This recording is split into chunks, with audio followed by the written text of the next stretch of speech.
oh boy, ladies and gentlemen, welcome to this week's episode of Primetime Gaming. And my God, has there been a lot of news. Xbox out there dissing PlayStation with their candy bar suggestions. Really, I mean, I got to tell you, it might be it's such a great tweet, and we're gonna talk about it momentarily. That it might be as good, potentially as damaging as this is how you share games. It was that tenacious.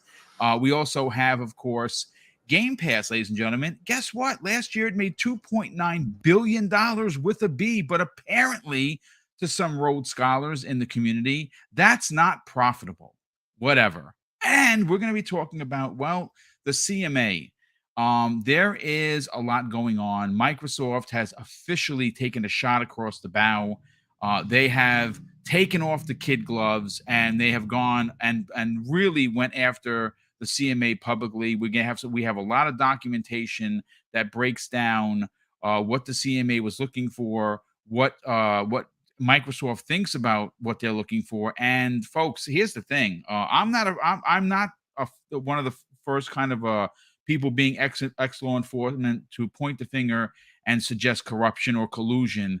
But when you look at what Microsoft has said, you look at what Brazil and Saudi Arabia had to say, and you look at what the CMA had to say, opening up the second look, it does make you wonder if the CMA does have some corrupt officials. And if they are corrupt officials, well, then they need to go to jail. And this goes beyond just simple video game shenanigans. As a matter of fact, thanks to a Twitter community member, which I will get his name to make sure that I get it right. He put something out there. Apparently, the CMA in 2022, this year, was fined 17.8 million pounds for not doing their due diligence on an investigation, and they were fined almost 18 million pounds. That's something that we have to discuss as well. But listen, we are going to get into it. First of all, we got to welcome back someone that seems to always be here when there's breaking news, when there's big news to talk about. Hargeet Chani. Not only does he represent himself and one of the best beards in the business, I think he actually challenges the Wandering Dutch, but he's also a representative of Game On Daily, your favorite duo. Really, I like to consider them the Oscar and Felix of gaming. Really, that, of course, is Asa and Gaz. How you doing there, Hargeet? Welcome back. Yeah, good enough. Yeah, some interesting topics. We'll get into them. It'll be fun. Yeah, it's definitely going to be fun. And yes, Wandering Dutch, the other best beard in the business. What's going on, brother? How you feeling? You threw an impromptu podcast with Kay Asante today.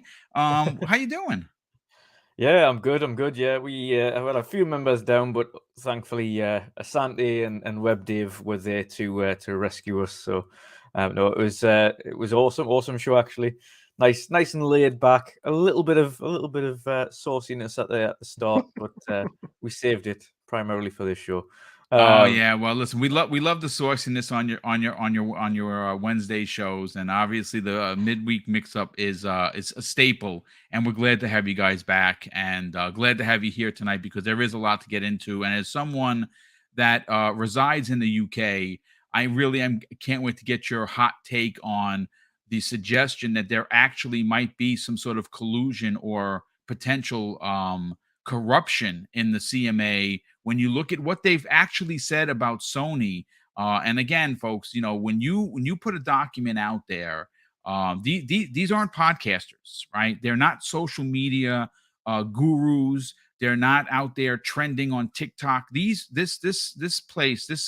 entity is there. They're a governmental agency that is made up of members that are supposed to have not only the consumer's best interests in mind, but how the consumers spend their money and how the consumers are not, backed into a corner, forced to buy things for heavier prices because someone like a Sony rules the market. And some of the things that they said prior to going to phase 2 does bring up the potential of collusion. And we're going to get into that, Dutch. So thank you for being here. Kay Asante, let's get your opinion on things, brother. How you feeling? And I'm doing great. I'm great. I got to pull double duty today. Lucky for me, my work day wasn't as flooded as it usually is, so I got a chance to join the Dutch, and I'm having a good time. And talking about all these news, man, there's just so much going on. And every time you turn around, and then Korea said something, and then I'm just like, wow, there's just so much going on. I mean, can't fit it all in, but I'm here for it. Let's go. Yeah, actually, it's funny you say that because there was a post for Xbox for Korean gamers. I think that's the one you're talking about. That's what I'm talking about. Yes. Yeah, you know what? Break down, when we get to you, what Sony was actually asking for, because, folks, if you think that I go off the handle when I do my E3 picks, like I did this year, where I had people literally DMing me, "You're a lunatic." Wait till you actually hear what Sony was requesting. It is so preposterous. It is so bananas that you're going to think that it's fake, and it's actually not. It's absolutely hilarious. It is hilarious, and it's funny. It's actually sad, Asante, that they would feel that as the market leader, they're owed this comblage, if you will, to ask for these preposterous things. Make demands, man. Demands. Yeah, make demands. And last and no way least, as we wait for Everborn Saga, the slanderous one, to get here, Crispy Bomb, who is going to have a lot to say. He was laughing on his way in here, folks, so you can imagine that, well, he's going to have some things to say. Ooh, piece of tainted candy. Ooh, piece of tainted candy. Yeah, no, I absolutely love that. Let's get into it, though. Tweet of the year. Because the year. Governing bodies, you can't single out one company. That doesn't make you look good if you didn't know that, but we're going to get into that. Yeah, we absolutely will, and we will do the introductions for Everborn as soon as he gets here. So let's talk about what's been making the rounds, and that's Xbox Game Pass, ladies and gentlemen.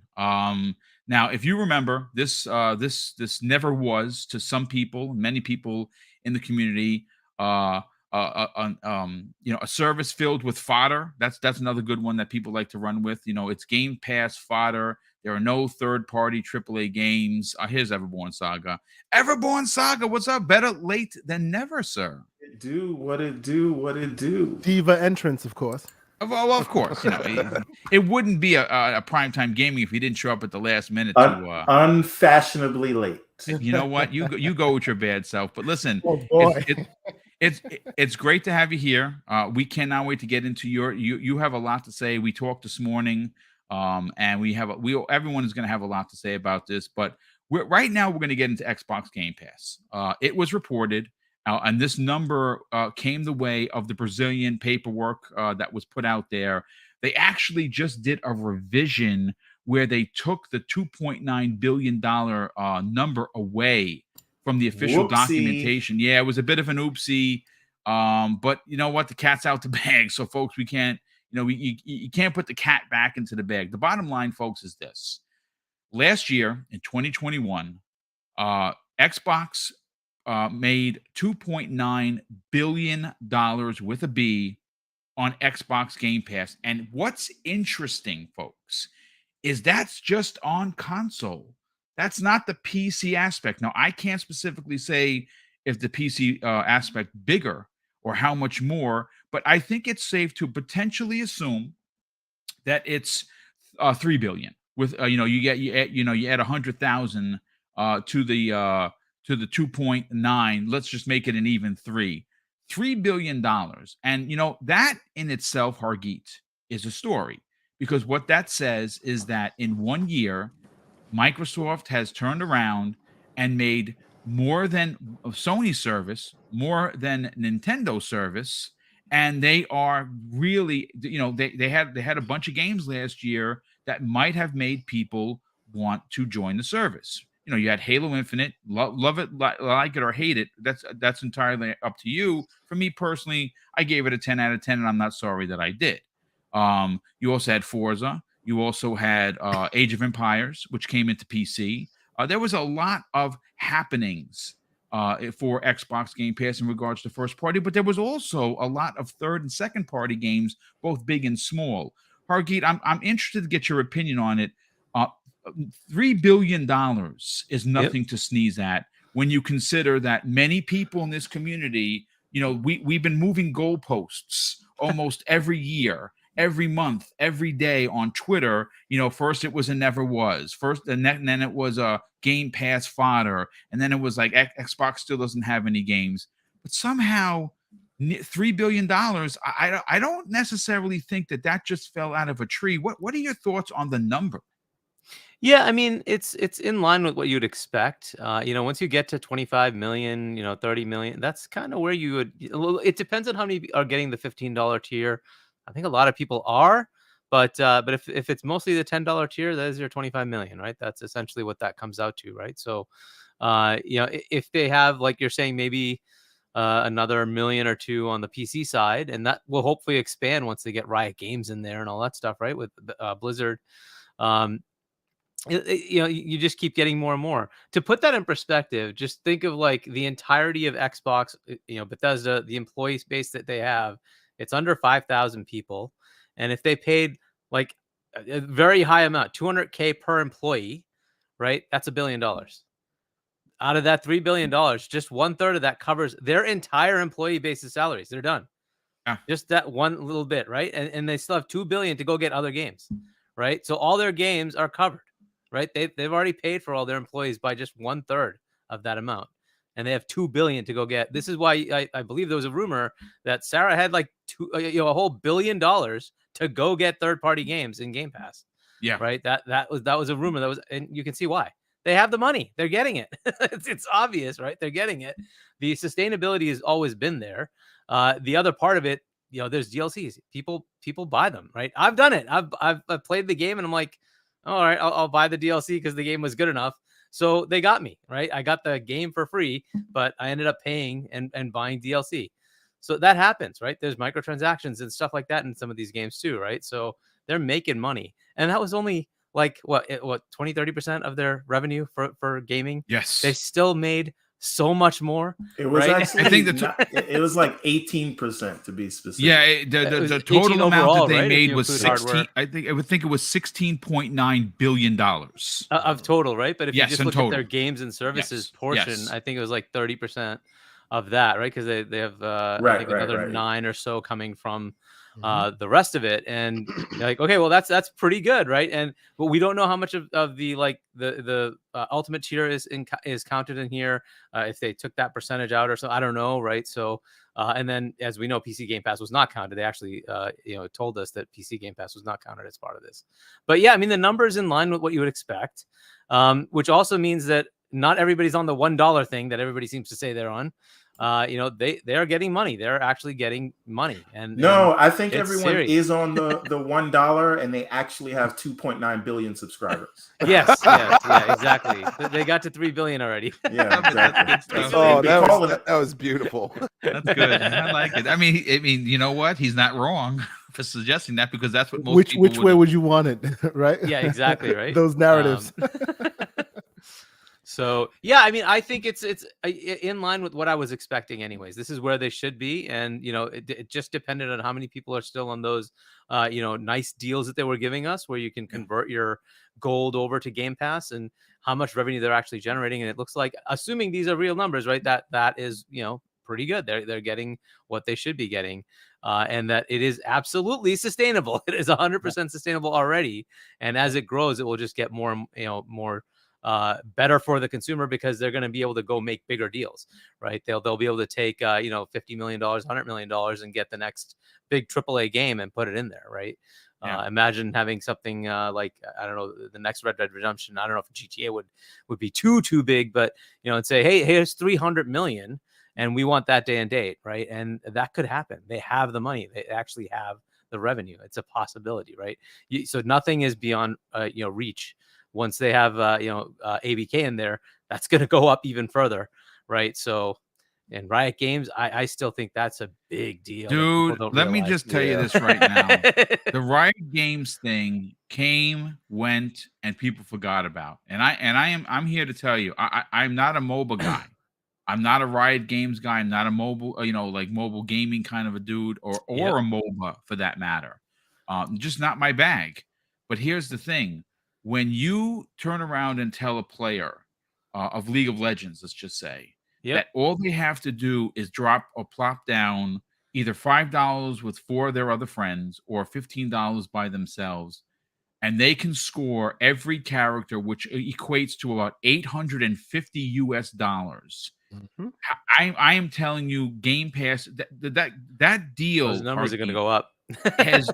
is one of which that a lot of people forgot about. Like the people, Yep. like, oh, right, game show, whatever. And no one's talking about it. That's launching this fall, and it's weird that no one's talked about it because I know it's why nobody's talking about it. Boom. well, we'll It's get console your gamers. I think it's because it's console gamers. And I was there at the show, right, with Colt and all those at the June showcase. I was literally the only person in the entire crowd who gasped when they had that announcement. Like, you Mhm. did what? Like, you were the one holy guy. crap. You were the guy. I was the one guy. I'm like, because I understand League of Legends. Like, dude, that's Yeah. huge. That's a Yeah. huge deal, and that's gonna drive that PC Game Pass. It's going to. There's gonna be a lot of people who sign up for that. You know, So- I do have one question before I move it along, Hargeet. You know, Yeah. you talked about DLC. When you said you got the game for free, that's the mentality that a lot of us have because we're paying or have Yep. paid. For I'm already Xbox there, right? Pass. Were you more inclined to get and spend that money as opposed to, you know, not spending that money because you got the game for quote unquote free? I would say in some ways, yes. It's essentially, look, if the game was good enough for me, and like in some cases, these are games that have been around for a year or two or whatever, and there is DLC. I'm like, well, okay, cool. I liked it. Let me see what the DLC is about. And well, I haven't spent anything. Why not? Let's just spend. And it's like 10% off or 20% off or whatever. I think it's 10% off. So I'm like, why not? Let's just try it. It depends on the game. In some cases, I'm like, I'm good with this game. I'm done. But in some cases, the game was so good. I'm like, yeah, let me get the DLC. Let's see what it's like, right? So, so yeah, and that may not always be like a limitation for me. I might just buy it anyways. But I think it's kind of cool because a lot of games I would never try. That's the Yeah. beauty of Game Pass. Yeah. It's just I get to try all these games, and sometimes I'm like, this was actually like the entire Yakuza series was something I would never touch, right? Because of Game Pass, I ended up playing it. I love it. And I actually Yeah. bought the games that aren't in Game Pass because I'm like, I want to play them now, right? So, so they won. They won that battle worked for them, at least for me, right? So, and I think that's what they're seeing. Like, even if it's not on that platform, right? Somebody might decide, hey, I like this. I want to go play it portable. I'll buy it in Steam so I can play on Steam Deck, or I'll buy it on Switch because I want to play it when I'm, not at home.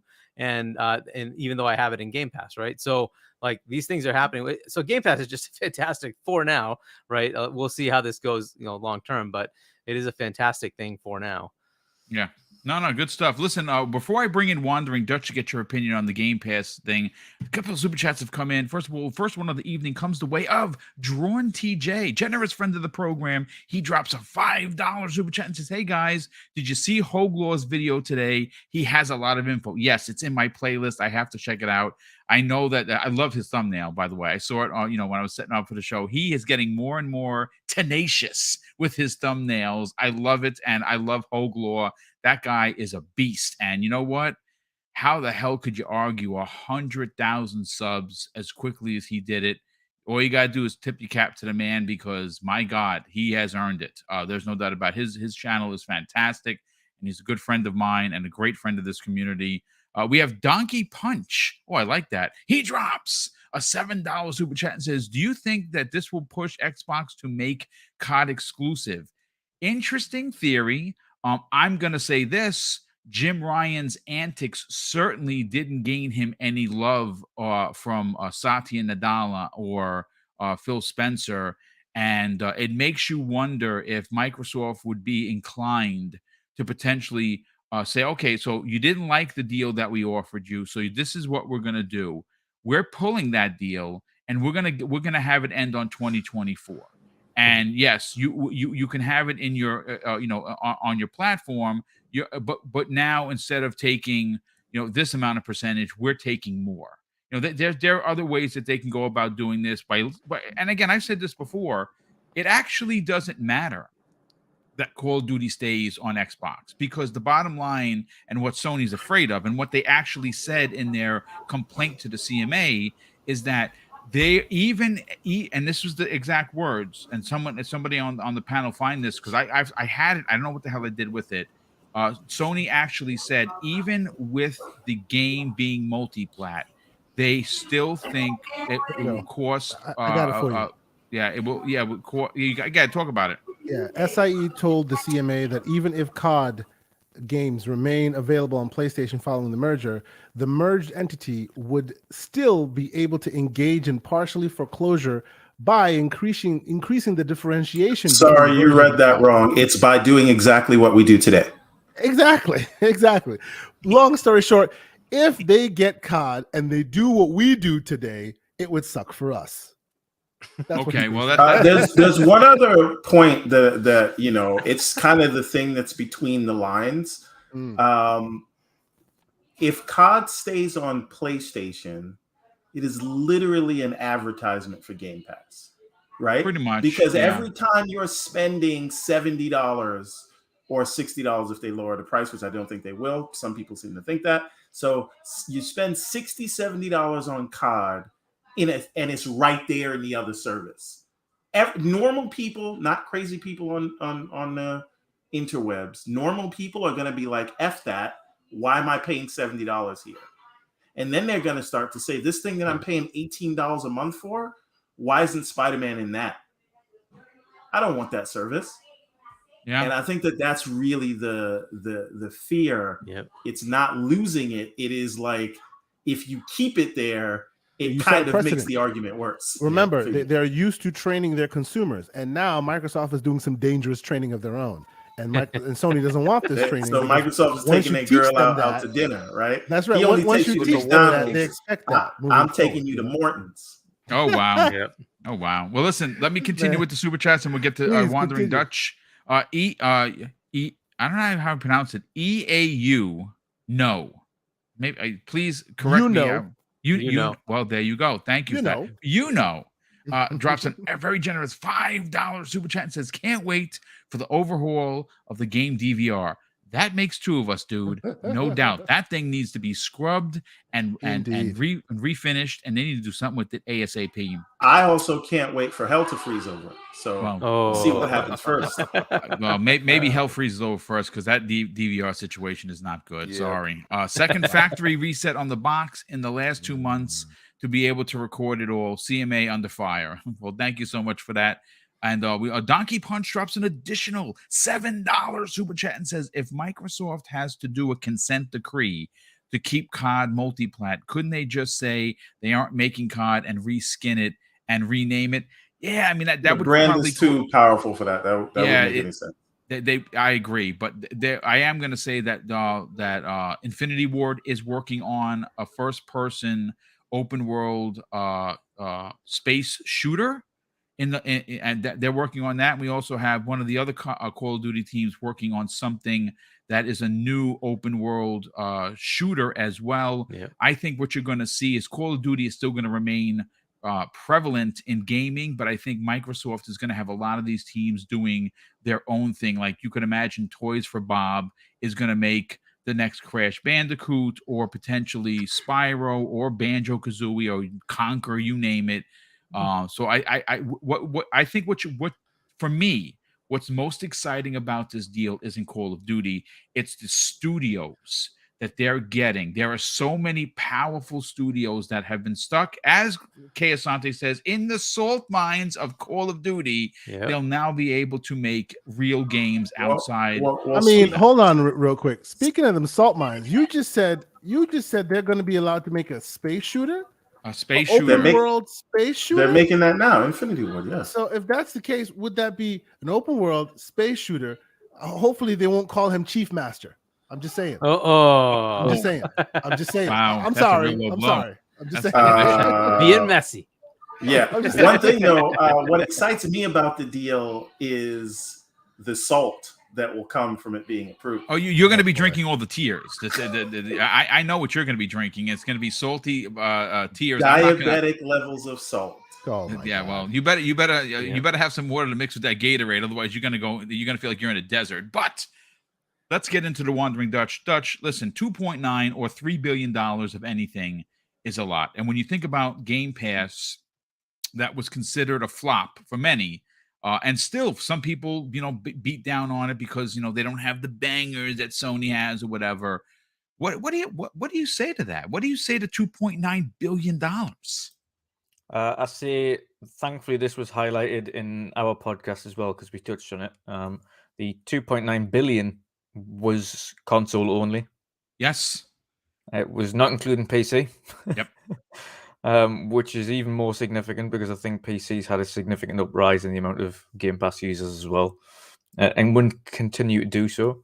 How much of that is on mobile as well, and people using cloud, or anything along those lines? It is significant, but what it essentially proves is that the service is most definitely sustainable at worst. And obviously very much room for maneuver going forwards. We've seen a lot of silly takes from certain people. There names are we some will not silly mention, takes, sir. about if every game was 6 million or every game was 60 million or something silly along those lines, then it would cost 3 billion or something. But not every game costs 60 million to put on the service, for crying out loud. Yes, if there's 500 games of AAA standard, absolute game of the year contenders, it might cost that much, but there isn't 600 or 500 game of the year contenders on Game Pass. There's a lot of indie games, of which get maybe tens of thousands. There are a lot of older games as well that find new life on the service. Yeah, 100%. Older games that get a boost, that have much smaller uptakes to get on there because simply they just want more people to play the game and potentially buy it from being in the service for a month or two. Some deals, of course, larger transactions like the likes of MLB, the show, or things like that. Yeah, of course they're going to cost a few million to get on the service, but the actual uptake on people that you get back into it is what's not taken into account, and what probably isn't taken into account in this 2.9 billion.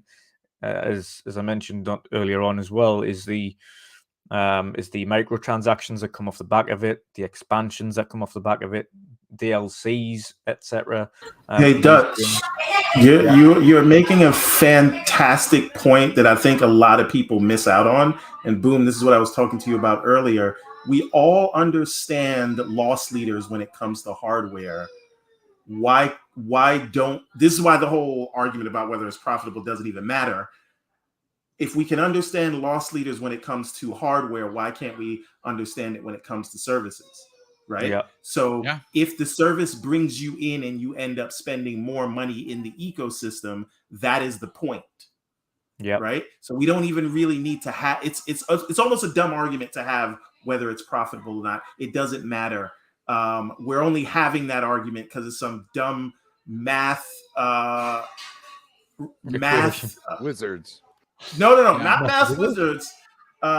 Math neglected, we'll call it that, statements that Sean Layden made about being sustainable. And now we're in this stupid feedback loop of whether the thing's profitable, like that changes anything about the service. You mean Sean Layden, the guy who warned about the worries of consolidation and then went to the number one consolidator to get a job? That's Sean Layden? and Sean then Layden, that's correct. Yeah. Then, and I'll finish this here.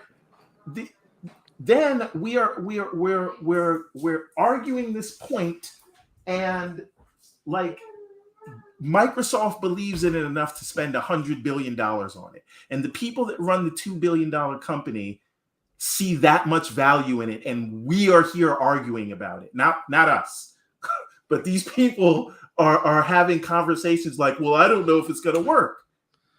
Okay, Joe from Burger King. What are we talking about? But anyway, I'm sorry, Dutch. But you made a fantastic point. That's what I'm saying. Yeah. Well, in any business, as Microsoft know very well, in order to make a profit, at first you have to make a loss. There is absolutely no business. Any business that happens, you got to spend money to make money, and sometimes you got to lose money to make money. It's the same with content creation. You are going to start in the negative before you start getting anywhere near the positive. Yep. It is a part of life. Unfortunately, you have to invest in order to reap the rewards. And you can often make a loss at first, but that will, with hard work, become a positive. It will become a profit. It does take time. When you start breaking even, that's when you can start to relax a little bit, because you think, right, okay, now I'm on an equal footing, and we can start to progress. Then we can start to think, how can we push this out a little bit further in order to start making that profit? But it's all about initially getting to that equal footing.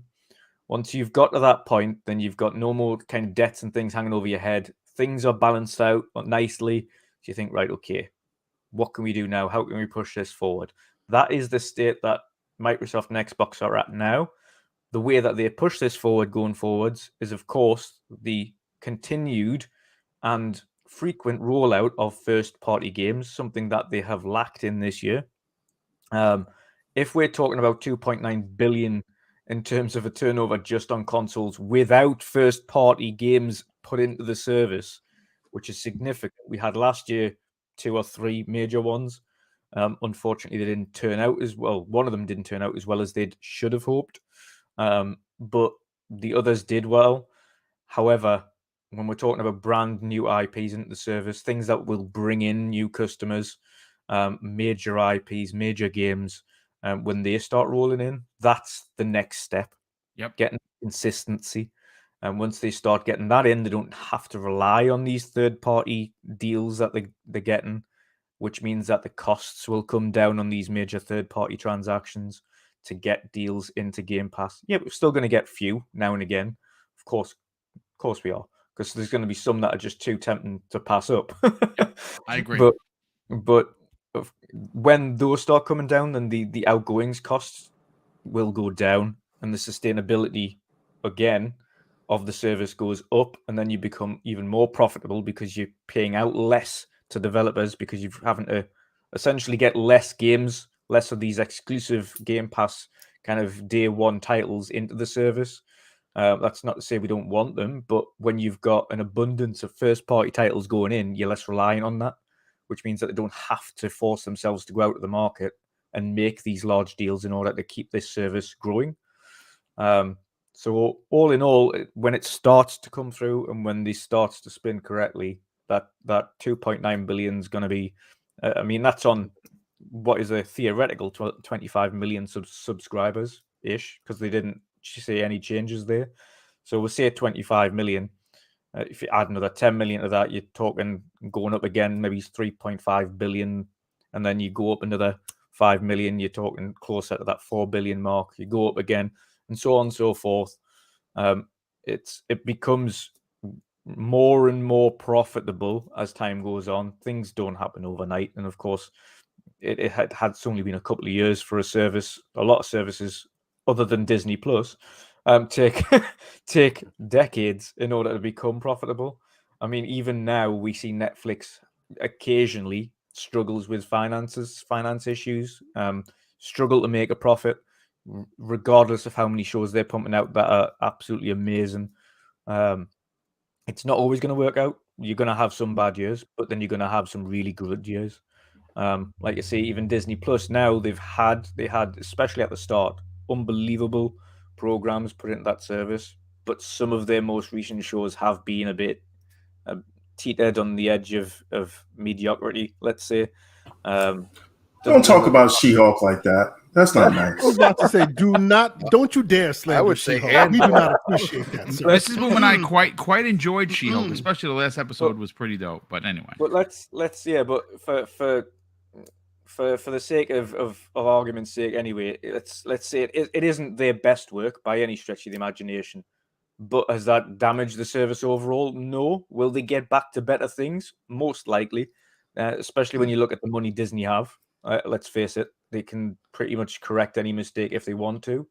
They just need to put the money into it, and get the right people in place. Microsoft and Xbox need to do the same thing. Spend the money and get the right people in place. Some of the studios need the right people put in place. Some of these studios need more time with them, more management, hands-on management. But with this careful crafting of everything going forward, there's no reason why this sustainable 2.9 billion can't go on to make 5 billion, 7 billion within the next 5 years.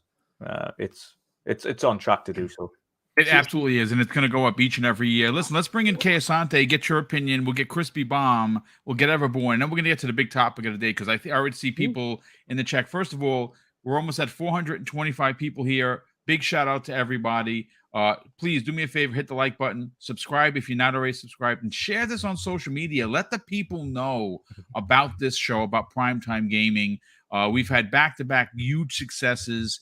Last week's show where we had Hargeet, we had Randall Thor, we had King David, we had a ton of incredible topics, almost hit 10K. And that's a lot for this small channel. So if you are someone that are digging it, please consider hitting the like button. But talk about it for a second, Casante. Let's get your opinion on 2.9 billion. Yeah, I mean, the number is amazing. You know, obviously, there are some numbers. There's some information that we don't know in the middle, right? And because of that, some inferences are being made, and because of that, narratives are being shifted. Obviously, oh, we don't have all the details, so obviously it has to be the worst details. Of course not, but you know, that number itself is a very big number, and it matters a lot, right? It really matters. So, you know, if nothing else, sustainability is what we want. If your priority is, hey, we want the games to keep flowing, we want the services to keep going, you want them to be sustainable, right? Hell, let me even go a step further. Who cares if it's sustainable? Who cares if next year, 2, 5, 10, 12 years from now, it's going to go downhill? While you have it, enjoy your games, man. You're getting a great deal. A quick aside, there was a service in America for a little while. Now everybody knows AMC Stubbs A-List. People know this. This is a movie subscription service. You pay your $20 a month. You go watch whatever you want. They didn't get that idea from Jump. They stole that idea from Movie Pass. Yes. Who were a bunch of crooks, but that's neither here nor there. That's neither here nor there. But for a while, they were literally offering you $10, 10 American dollars, and you could watch all the movies you want indefinitely for free every day, all day. Like just $10 a month. The moment we heard that, oh, bro, this is not sustainable. Come on now. It's about a month from death. Did that stop us from subscribing? Heck no. I watched, what did I watch? I think I watched like the original Black Panther movie like 5 times in the movie theater for free because it was available, right? As a consumer, you make use of what's available to you, right? Leave the $2, sometimes $3 trillion company to think of the logistics in the middle because they know how to deal with that. They've gotten themselves to $2 trillion after all, and you have not. So they know what they're doing, right? Enjoy your games. Now, real quick, on the ramifications of Riot Games, Hargeet brings up an excellent point because the ramifications of Riot Games, just a quick aside, 3 things that need to be said about that. First off, 180 million active monthly players. 180 million. And that was of November 1st, 2021, last year. 180 million active monthly players, right? And all those games will be Game Pass incentivized. So even if they shave off like a small piece of that, wow, it's a lot. It's a big deal, right? It's a big deal. That's one thing. Thing number 2, you may go, it's not a big deal. It's not a problem at all. We're just gonna, it's for mobile gamers and not for real console gamers or whatever, right? So to that I say, did you know that Riot Games is literally right now, because they've taken the mobile world by storm so much? Do you know that they are right now actively making console games, adventure games, fighting games, first-person shooters? Like they're broadening their base. They're making bigger games in their world. How did I know that? That brings up part 3. Arcane, the Netflix show. Once you watch that, much like Cyberpunk rehabilitated the game, once you watch that, trust me, as a guy who hates the idea of MOBAs, you will seek it out because it's so good. The stories, the way they have it together, it's excellent to the point where they're literally just, the moment you're done with that, you're like, oh, give me a game to play. Come on, give me a game. And at that moment, you know what, Asante? I got to ask you a question now because this is a question that no one has asked. Oh, yeah, go ahead. Cyberpunk or Arcane? Edge Runners or Arcane? That's difficult, bro. I don't know. That's a hard one. That's for the chat, too. Ooh, that is a question that you guys should answer. For those who've seen it, Cyberpunk on Netflix versus Arcane on Netflix. But all I'll tell you is both of them do such a good job in like empowering you, like putting a call to action. Wow, this world is amazing. Let's, let me go seek out more properties in that world. They're literally like making gamers because of these properties. So all of this is to say, You know, you guys don't think that it's a big deal now. Give it a year. Give it a year when all those millions of players on mobile hear that their favorite games are now on PlayStation 5, because they're going to be on PlayStation 5. They're going to be everywhere, multi-plat everywhere, right? So it's going to be insane. I'm just surprised that people don't recognize how big a deal that is. Why no one's talking about it? Because Microsoft isn't making a big deal. And you know Okay. why they're not making a big deal? Okay. Because they're negotiating with regulators around the world, and they don't want Game Pass to seem like it's a huge thing. I promise you, Microsoft is going to make a huge deal out of this thing as soon as this deal closes. Yeah, I tend to agree with that, because of the acquisitions, there's still going to be more, right? They're not trying to push where they're, I mean, they are going to have a pretty good market dominant position once this is done. So I had a question for like keep that between us. These are not things you say out loud. Stop snitching. Don't be like Jim. Stop snitching. Wonder, Dutch, you mentioned that like you think it'll sort of veer more towards first party and go away from a lot of third party deals. I see it kind of the opposite. I'm curious what the rest of the panel thinks. I think they're going to go full tilt everywhere. Right. I think they're going to say, let's spend as much on everything. I don't care if Game Pass makes money.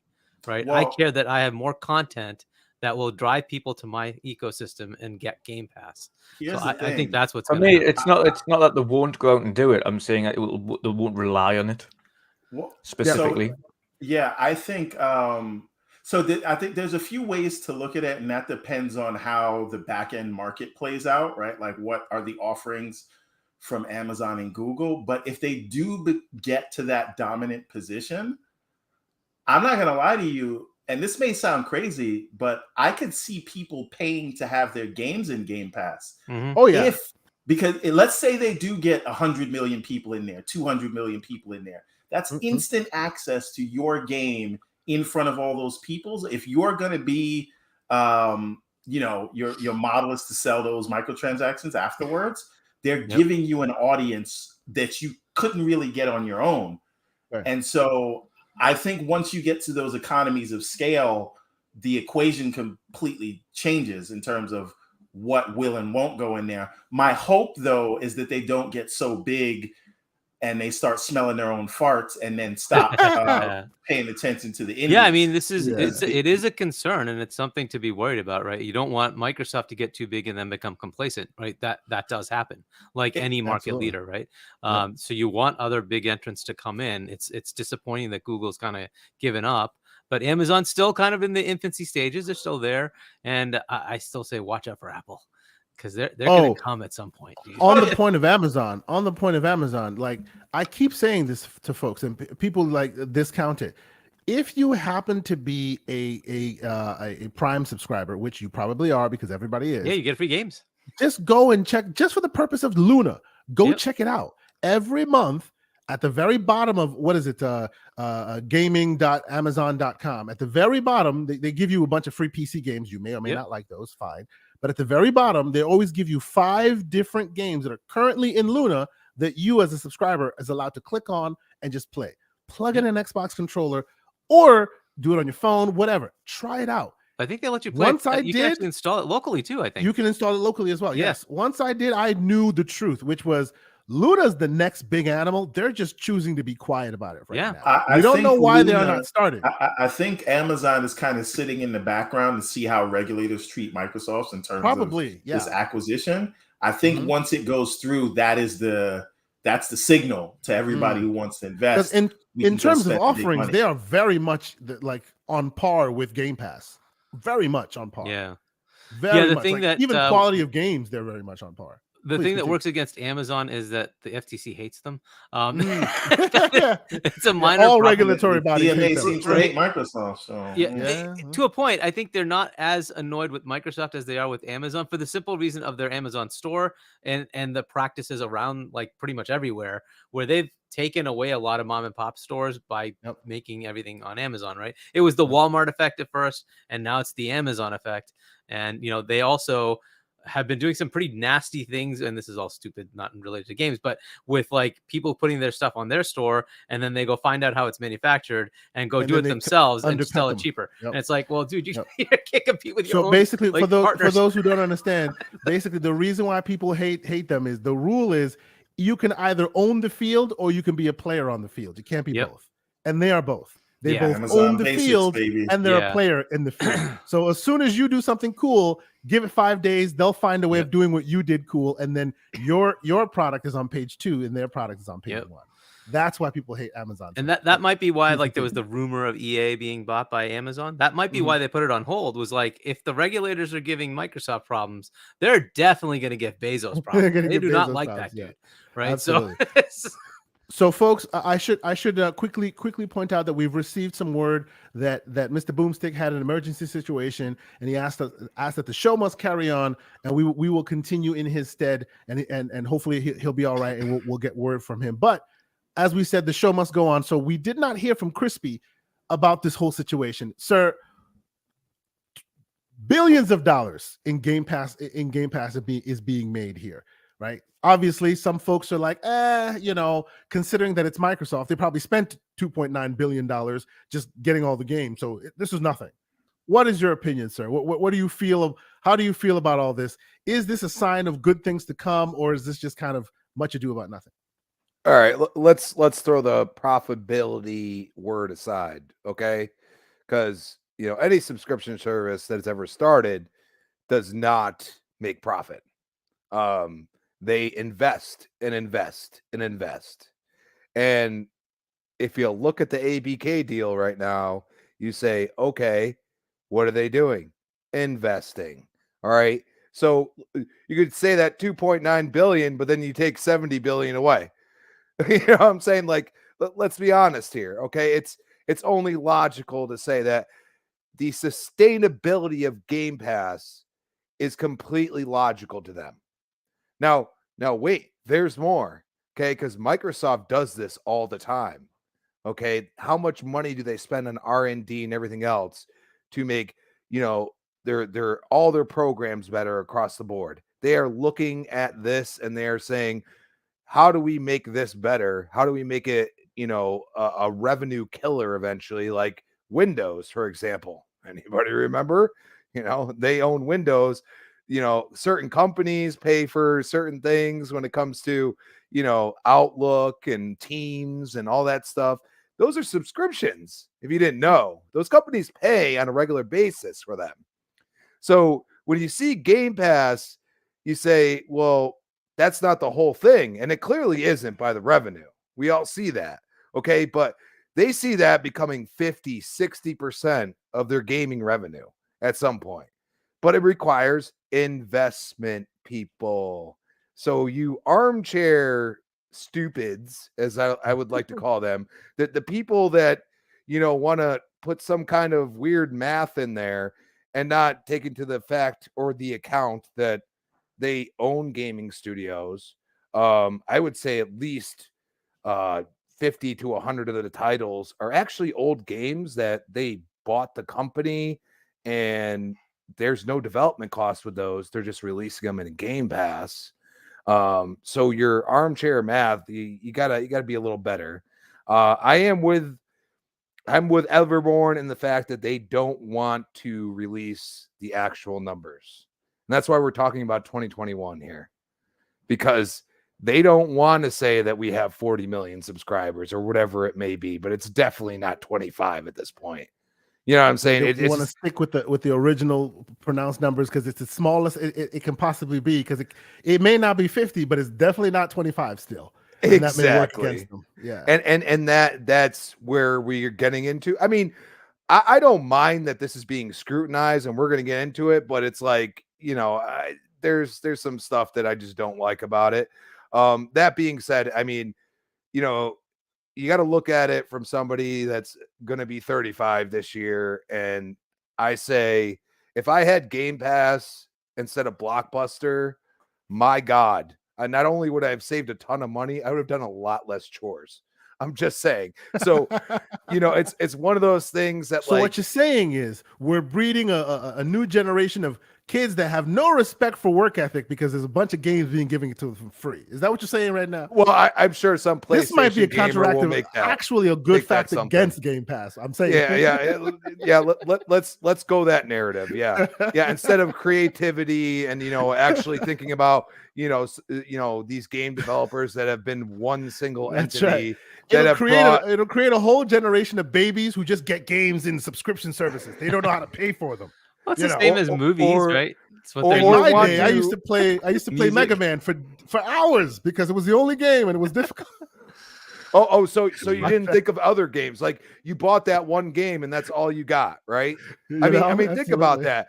In our day and age right now, that is like a horrible thought process. You know what I'm saying? Like, if you want to create a game, you have an opportunity now. I mean, you look at the single people that have developed games that are absolutely amazing for one person to do that are in Game Pass, and you could say, my kid could be really that into it. You know what I mean? And that's where you go and say, like, we are in a different age now. We are in an age where people are playing on their phones. You give me a cell phone back when I was growing up, I wouldn't know what to do with that thing. I mean, the cell phones we have now, they're small little computers. I mean, Absolutely. I literally had to pay thousands of dollars. We still play for the higher end phones, but you can get a cheap phone for what? A couple $100, man.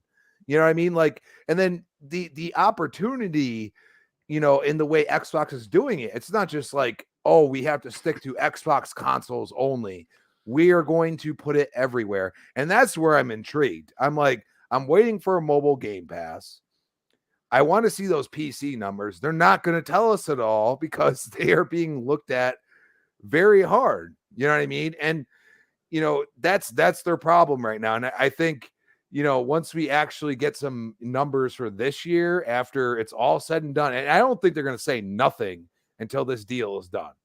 Until then, it's 2.9 billion. Guess what? They're making money. It's sustainable because they're continuing to invest. Okay. They are investing in gaming even more than their own, the entities that they've had for God knows how long. So you look at how they're treating gaming right now, and that's why I'm excited as an Xbox gamer, because I pay my $15 and I am just excited to see what comes out next. And that's just awesome. And you know what? I am with you, Hargeet. I think they're going to attack it at least for the next 10 years and all aspects. And you know what? If GTA 6 is that good, I'm going to tell you right now, Phil's going to try to get it in there. Yep. Yeah, especially with the even if they got comments pay, they just made, right? Yeah, Partners. even if they got to pay GTA 6 marketing in the bag. Yep. You know what I'm saying? So I mean, That was I a think pledge of fealty. they're tired, and just like the tweet, okay, the candy bar tweet. Yep. I think Xbox is showing they're tired of getting stepped on in the gaming space. Now you could say the $2 trillion. We're talking about gaming space, and I think that could segue you perfectly. Okay, Crispy, so you bring something. You finish up. Go ahead. That really grinds my gears here. Like, everybody wants to use and beat up on Xbox when it's convenient and their position in the market and last place and all of that, when it's convenient to say. And then when it's convenient to say, no, they're a $2 trillion company that's going to gobble the entire industry and shut it all down and make it all have to go through them, then they're a $2 trillion company. And it is hilarious to me. The amount of tears that you saw from that harmless Xbox tweet, which was just funny. It was poking fun, right? Remember when Insomniac tweeted out at the beginning of this console generation, when they were showing off Ratchet and Clank, and they said these bots won't stand a chance? You remember that? The same people weren't crying around. It was a joke, and now everybody's crying. Oh my God, they made fun of people on their Twitter account. How dare they? They're punching down. It's nonsense. But on this topic of money, I just think it does not matter. As I said before, it maybe it makes a profit, maybe it doesn't. It doesn't have to. And we're in this circular firing squad about whether this thing is profitable or not. And it makes literally zero difference. It is only like you can say, "Oh my God, Plague's Tale 2 is going to be included in Game Pass, and if this deal goes through, so is COD." Then, and someone says to you in response to that, "But is Game Pass profitable?" How does that Who help cares? any, Like, who any conversation? It does not matter. And I feel like, and this is no shade at any of us here, right?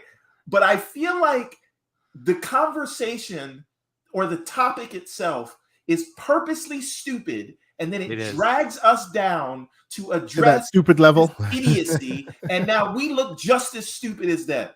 We're looking for the grasping at straws, right? So, That's really folks, let us move on because we have one more topic to discuss. But before we do, yeah, we have a good one. Yes. Before we do, let me continue the hosting, the impromptu hosting duties, and read out a few of these super chats that have come in since Mr. Boom read the last one. And of course, we have our man, the community good guy, Mr. John Wolf, with $5 in here, saying, "Boom, I bought some groceries today. Should I save some bread for Jim Ryan?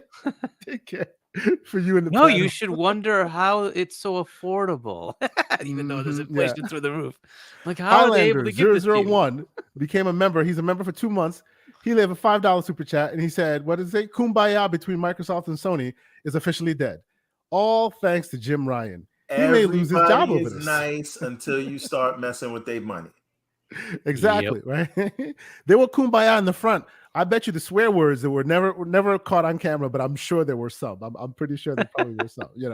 Let's see. Then there's Hollywood Rules. Also dropped a $5 super chat, and he said, "Boom, I wanted to show some support to you and the fellows of the NYPD retired. Outstanding works in this space, and thanks for speaking up for the consumer. Sony, stop crying." Thank you, Hollywood Rules. I'm sure he appreciates the kind words. And yes, that's what his job is here, to speak for the consumer. I want to just Deepka in the chat said something so great, which is Game Pass is profitable for my wallet. That's what you should be concerned with. That's the beginning, middle, and the end of your concern. We can call balls and strikes and find it very interesting about all this ABK stuff. But at the end of the day, as a gamer, you should not care if Microsoft folds up shop tomorrow. Today, you eating good, as they say. So enjoy yourself, right? No, but even if you do care about that, you don't have all the numbers, right? Exactly. You don't have the P&L variables, right? You don't have input costs. You don't have operating expenses. So it is equally, like, if you want to say we can't say it's profitable, it's equally stupid for you to say it's not profitable or sustainable because you don't have those numbers. So having the argument in itself is just ridiculous in their feelings. And it doesn't make sense. And again, it doesn't have to. The purpose of the service is to bring people in so they can spend money around the service. And they keep telling you this, but we keep coming back to this. People not listening. Yes, anyway, yes. I'm done. Donkey Punch drops a $2.79 super chat and says, "Thank you and other words for the blue on your service." What? No, hold on. Thank you, and other boys in the blue for the service. Okay, boys in blue for your service. Absolutely. And what do they call him? Officer Nice Guy for his years of service. We appreciate that. Officer friendly. When he said the boys in blue, I thought he meant like Jim Ryan's lawyers, but I didn't. Oh, don't save your slander for Saturdays, sir. Save your slander for Saturdays. And then we have another super chat from Hollywood Rules, $5, saying, "Good thing Game Pass is sustainable. Wait till they buy my heart sake." Oh no, come on now. Now you're gonna get Everborn in on this. Does the CMA realize that they're supposed to be protecting consumers and not Sony? Oh, good sir. I appreciate the segue because we're about to get into that. And then finally, we have a super chat from Glacius EX, who's been a member for 1 month. He gifted 5 members of Double Barrel Gaming to 5 wonderful members. So thank you guys so much. Thank you so much for donating that. We appreciate you, sir. And let's see. All right, so let us move. Hey, last thing. I promise this time. Okay, go ahead. I want everyone who's keeping score. The conversation or the goalpost has shifted from sustainability to profitability. Of course, yes. Just remember, just like it went from it would never come day and date. Then it went from a year. Wait. This is coming from PlayStation gamers. So don't they want Microsoft to die? So why do you care then? Yeah, Also, exactly. they You think want them to spend their Microsoft is money, making right? good games. You want them to spend their money, and then then it's all over. Okay. Well, before we get to the next topic, final super chat just came in here. Another one from Glacius saying strength to Boom. Yes, definitely strength to Boom. He's all right. I'm sure he'll put a post out when he's ready to do so. But let us move on and let us talk about what we're here to talk about. Right? There have been new updates that have come to this story that have obviously animated the internet. Right? That's why we're here. All the salt, all the tears, all of that stuff. Right? So I want to hear. Let it out. I'm sure all of you guys have been reading all these details of going on. I'm sure everybody has some kind of quotes that they can bring to bear. You know, we've been reading this stuff. We've been hearing this stuff left and right. You know, I spoke with the great Wandering Dutch on his show today. You know, every time we seem to be giving the narratives any kind of air, it becomes boring almost, right? So for me, as more information is coming out, I'm taking a different stance on it. To me, I'm happy to hear, at least when the Brazilian regulators came out, I was happy to hear that it looked like they did their homework, right? That was the big question. Will they do their homework? Will they really? Or will they just take the talking points they were given and move on? I was happy to hear that they're doing their homework, right?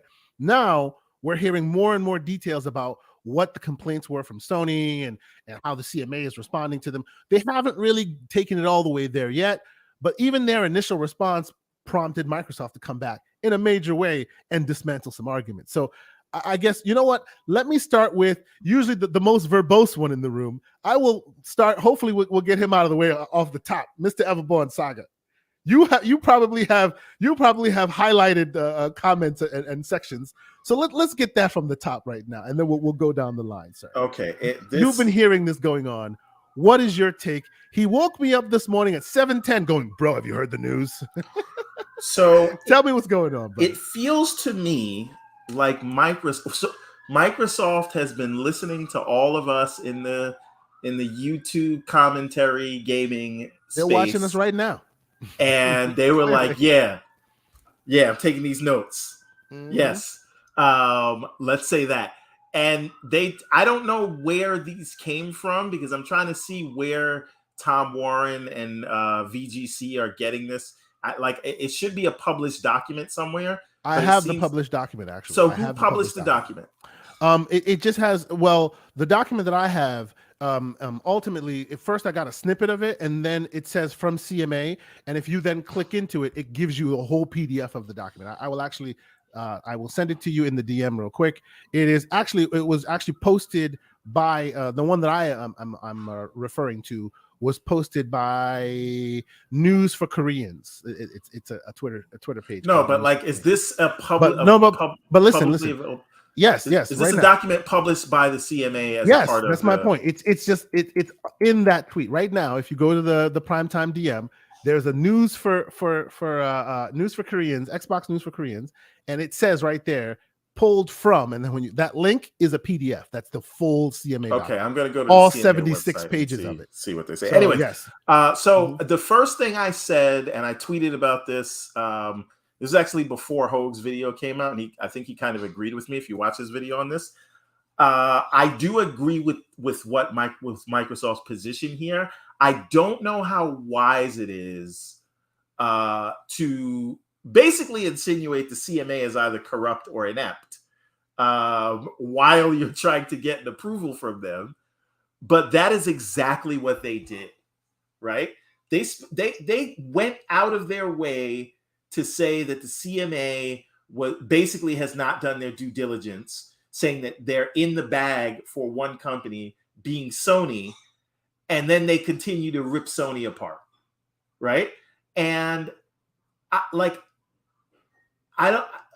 does that mean that they are so confident that the deal will close, or as Hoag Law puts it, they are signaling to these regulators that if you think this is a joke, we are taking this to whatever highest court you have in your land. And because they're already in a phase 2, right? So it's not like these comments are to prevent a phase 2. They're in that investigation. So who were these comments for? Aside from us, because I love it, right? I'm reading this thing with popcorn this morning. I called you and Boom at like 6 o'clock in the morning. Like, are you seeing this? So I don't know who this is for, other than like, so none of this stuff is on accident. None of this stuff is, you know what, I smoked some weed this morning and I got some things I got to get off my chest. That's not what these words are. Microsoft did not get up in the morning and go, I smoked some ill stuff. Let me get it off my chest. Right. That's not what this Okay. is. This is very calculated. Oh, right. yeah. So I want to ask you guys before I continue to my next point, what do we think the message is here?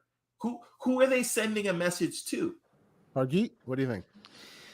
Yeah, I mean, look, part of this is an understanding, right? So let's say we take it to a different realm and say you're the supplier of steel, and you now take away the ability for any company that uses steel to be able to get that readily, right? That's something. Now, in that case, yes, there is potential for you to do something to harm the market. In this case, it's one bloody game. And I think they're just getting to the point of frustration of saying it's one bloody game. There are 20 games that have more users per month. What are you doing? This is one bloody game. And we're saying we're going to leave it on the stupid platform anyway. So why are you even making this into a thing? Even if we got rid of it, we just say, in 2027, we're done with Call of Duty. It doesn't kill anything. It's still a gaming market. What are you guys on? This doesn't make any sense. If you had to look at big properties, Pokemon's the biggest property, and that's on one console. It sustains that console. Mario is the next biggest property. Call of Duty's behind both of those.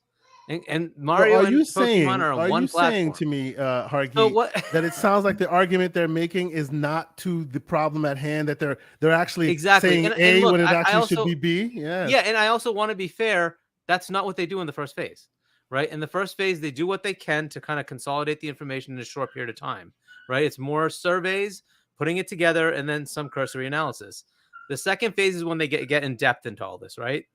And then they actually figure out from independent, people as well as their own investigation what this is going to be like, right? So fair enough. And I think Microsoft's getting frustrated that, hey, you're taking the word of one company, because Nintendo, we know, did not complain. Most of the companies did not complain. And you have, Take-Two, they're coming out and saying this is a great thing, right? And so you have to look at that. So it's really one company, and they're saying, why are you listening to this one company? Fair enough. I think I agree with Hogue, though. It's like, hold your horses, be calm, be cool, right? And get your deal done, right? Yeah. It's a bad idea to call them stupid. To be fair, they call the arguments stupid, but it's the same thing. It's insulting, right? And you don't want to insult people, because it creates hostility, right? And they're going to take it personally and say, well, what, you think we're not doing our jobs, right? And it's just a bad idea. But on the flip side, they're trying to they're frustrated, probably not just with the CMA. They're frustrated with a lot of different regulatory agencies that are probably doing the same thing. Let me give you some quotes here, because they are very specifically calling the CMA stupid, right? Yeah. So let me read this. So Xbox plans to make Call of Duty franchises available to more gamers in more ways than would have been the case in the counterfactual. While this increased competition will benefit gamers, it has not been welcomed by the market leader, Sony.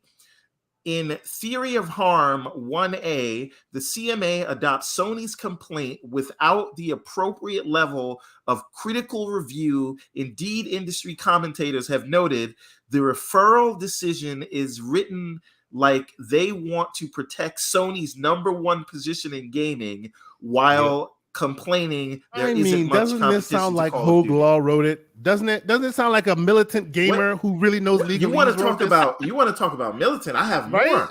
I have more quotes. This is in the yellow markup now.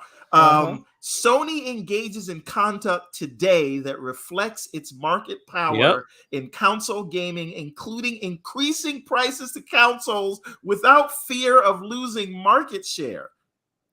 Since the transaction was announced, Sony has acquired several game studios, including Bungie, developer of popular game Destiny 2, Haven Studios, some other one that starts with the L. I'm not even going to try to pronounce that. Langsley, Savage Games and a minority interest in From Software, the developer of the biggest game of 2022, Elden Ring. This complements Sony's existing minority shareholding in Epic Games, publisher of Fortnite, strong first-party catalog, and extensive portfolio of exclusive arrangements with third-party publishers. There are over 280 exclusive first and third-party titles on the PlayStation in 2021, nearly 5 times as many as on Xbox. And this is from keep going. Xbox. They This chose is from violence. Xbox. Yes. But my They- point They, is, they were they just are like, we're very- sick and tired of this, right? They're very Go ahead, Crispy. specifically calling out the CMA. Yes, Crispy, they are. please join the conversation. What you heard this? You've been a part of this conversation. What are your thoughts? They woke up and said, "We're done with this." CMA, yeah, we may not like you. We're going to say what we're going to say, even if it means our hand is in your mouth. What do you think? I'm Jeffrey? gonna be honest with you. I get like everybody's on the CMA thing. The FTC is silent. They're not defending them. Yep. You know, Europe and America have a great relationship. You know, Absolutely, UK yep. especially, absolutely. They're not defending them because they know that when it comes to competition, you are defending right now. They are defending Sony. Sony is the market leader in gaming. Okay, everybody brings up the $2 trillion. That is not what we're talking about here. We're talking about competition in gaming. Okay. Yep. And what they decided to do, the CMA decided to do, is take the market leader, which I'm sorry, but that's like if somebody tried to get into developing a new Windows, and they just took Microsoft and they said, Microsoft, you're the market leader in that. You know what I'm saying? We're going to take every word and we are going to make sure that this smaller company is not going to deal with it, because you're going to say $2 trillion. Well, they're not $2 trillion in gaming. Okay. They make a lot of money on other things. They are trying to compete in gaming. That is what they've said. Okay. They are not being dishonest. All right. They know, and I think we've all said it. Sony's been killing it for 20 years. Okay. They said, you know what, Nintendo, we don't need you. We're going to take over the whole market. And they nearly killed Nintendo at one point. Okay. They killed Sega. They have raised their prices. They have done all of these anti-consumer things, because when it comes down to it, competition is for the consumer to get a benefit from.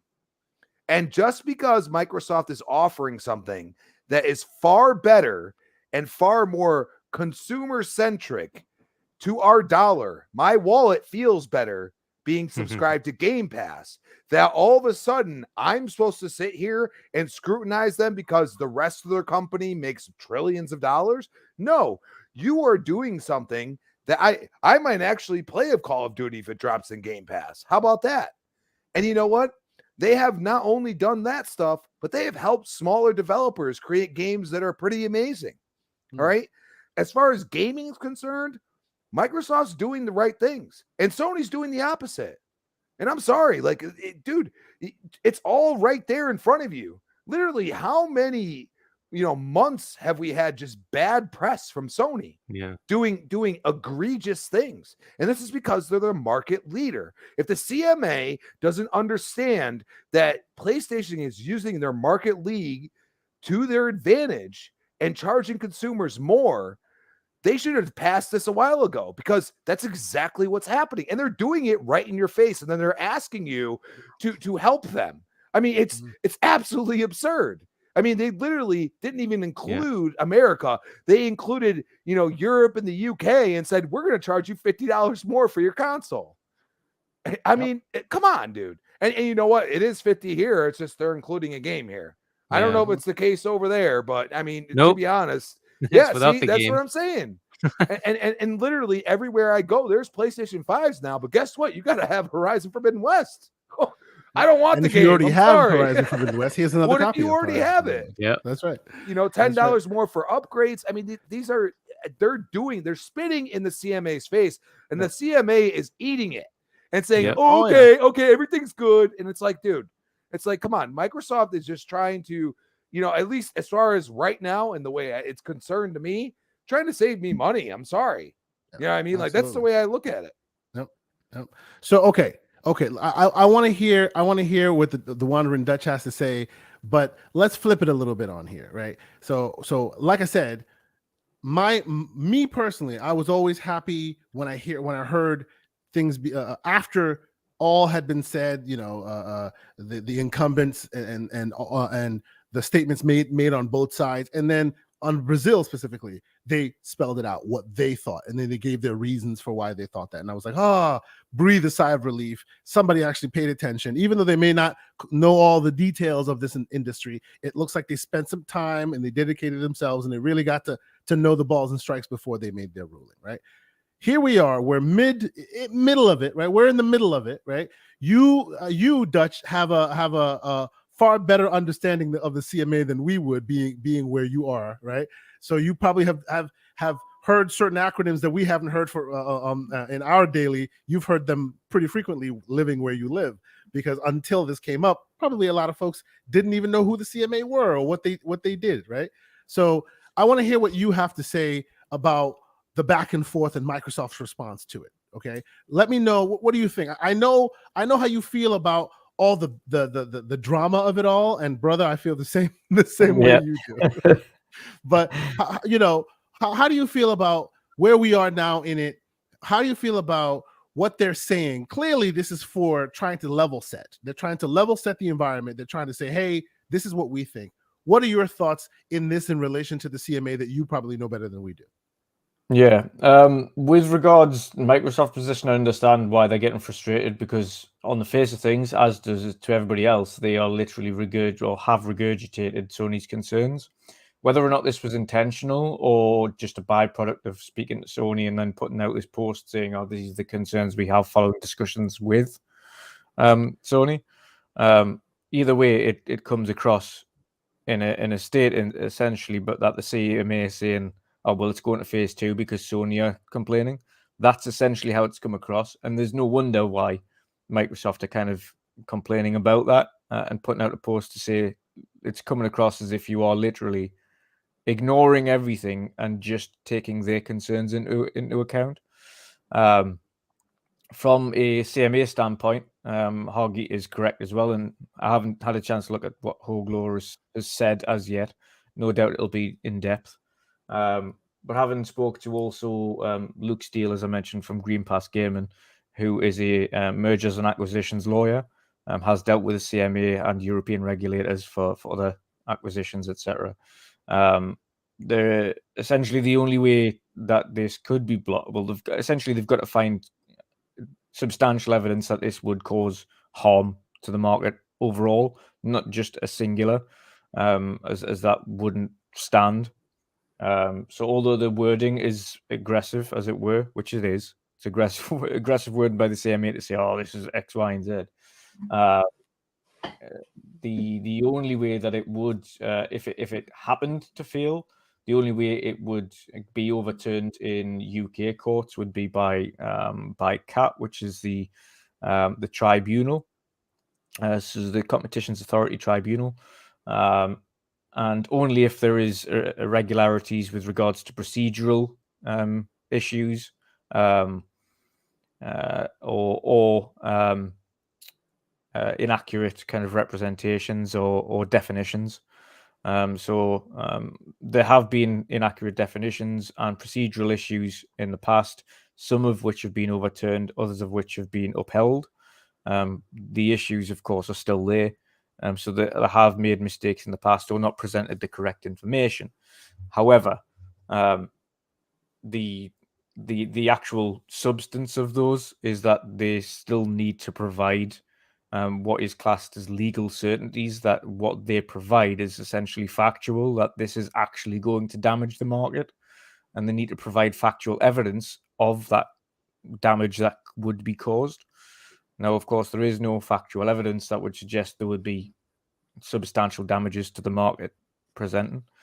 So I completely understand where Microsoft are coming from. I also understand Hoglo's position on Microsoft needing to maybe chill out a little bit and not kind of get what Don't would be bite the hand that feeds, as it were.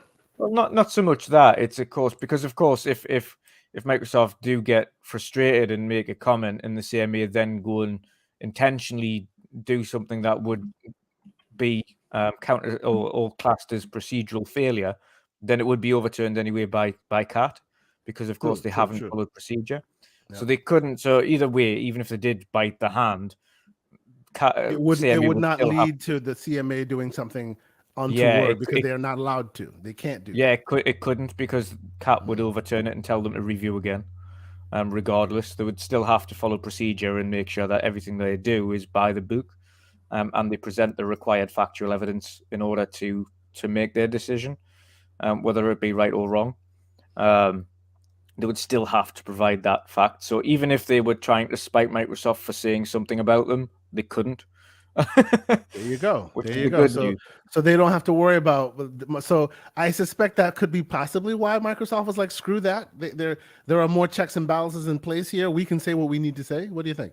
Oh yeah, it's absolutely, like I say, it's the regulatory bodies at the end of the day. They, unlike Microsoft, who are a public voice and a public company, as everybody knows worldwide, they still have the ability to have free speech, no matter how that comes across.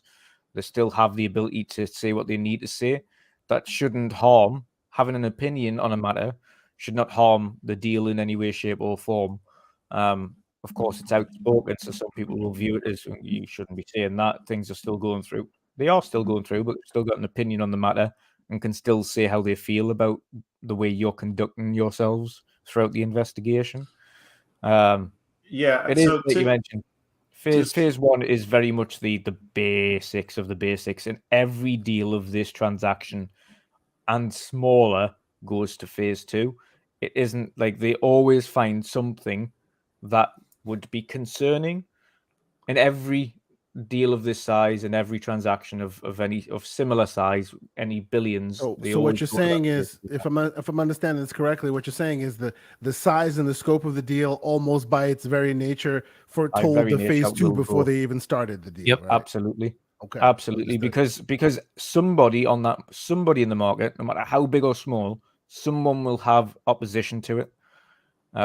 It could be, and Sony might not be the only one. That could be small. We've seen some indie developers, for instance, have expressed concern over certain things. One of those indie developers, and it was in the news articles for BBC in the UK, Boyfriend Dungeon. You might remember that indie game.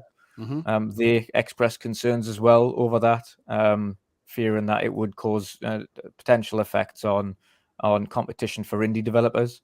Having a substantial kind of amount of large developers flooding the market with high quality games could cause kind of issues with being able to view smaller indie titles. You mean in Game Pass specifically? Yeah. Okay. And if the title's not there, then might have a detrimental effect to them. That is a very, very good point. I've always said, like, the UI elements, Xbox versus PlayStation. PlayStation always seems to service their games better than Xbox does.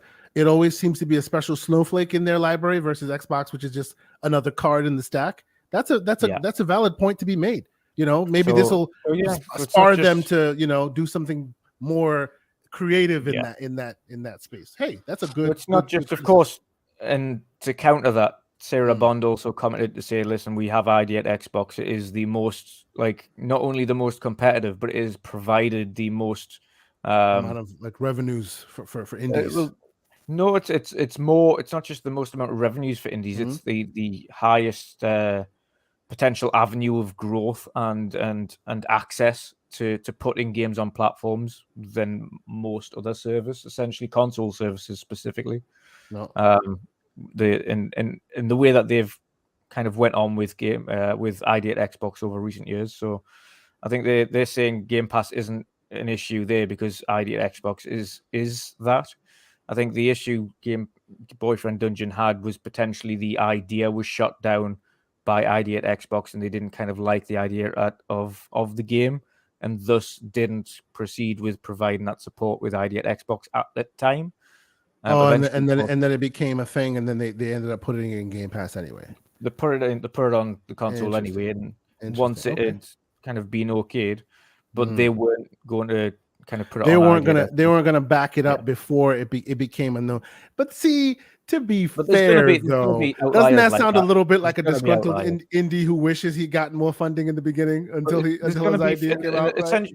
It is, yeah, 100%. Of course they're disgruntled, and I think Yeah. the issue being there is they're concerned that if Microsoft have another company that's going to provide even more or should we say even more competition in the market, which to them competition's a bad it's not a bad thing, but for indies it's already flooded with high quality content, and trying to get your little title seen, you're going to have to really stand out. And I think the issue there is indies are kind of complaining that they're going to have to compete. But as a byproduct, of course, as an indie, these days, you really need to stand out because the quality of indies these days is phenomenal. So you really need to produce something special, and it doesn't necessarily mean to be graphically, because some of the best indie titles haven't been the most graphically pleasing things to look at. Often it can be the stories or it can be the gameplay of certain indie titles that really capture the fans' appreciation. But the point is, going back to it, it's not necessarily all the big guys that are the ones kicking up the fuss. And the CMA will also very much look at listen the to complaints those of the smaller indies developers as well. Yeah. Interesting. Yeah, no, that is a good point to make. Absolutely interesting. Okay, I want to add another component to this conversation, because during this one and in the past, we've heard a lot of people talk about, well, it's not just about the console, it's also about cloud. It's about Microsoft's cloud offering, and how cloud is they can have an unsized interest in cloud, and nobody can compete. I have a question about that, though. Before you get there, thread that needle, sir. I'm trying to do that. Hold on. No. It's something different. I'm just saying, each jurisdiction can only look within the jurisdiction. Sure, right? that So matters to them, their own people. Yeah. Cloud footprint. What is the cloud footprint in the UK? And when we talk about Brazil, market share, Sony has even an even greater percentage of market share in the UK than they do in Brazil. Yep. How does that work? Yep. But please continue. Well, okay. About the point of cloud, I wanted to actually have a bit of a side conversation, because we have some folks in here that have a good understanding of cloud. With Hargeet in here, we have folks who have a relatively decent understanding of what to expect when we're having a cloud conversation. And today, Microsoft really brought up a very interesting argument when they were doing this rebuttal, in saying basically they're not using Azure for their cloud, which everybody went, oh yeah, duh. Right? Let's talk about that for a minute. It's been assumed, right? And this is not a secret. We've always known that they were literally taking consoles and putting them in rack mount servers and putting them in the cloud, right? So they're not technically using their Azure data centers. They're actually taking away from their Azure data centers in order to do this, because you need footprint in your data center.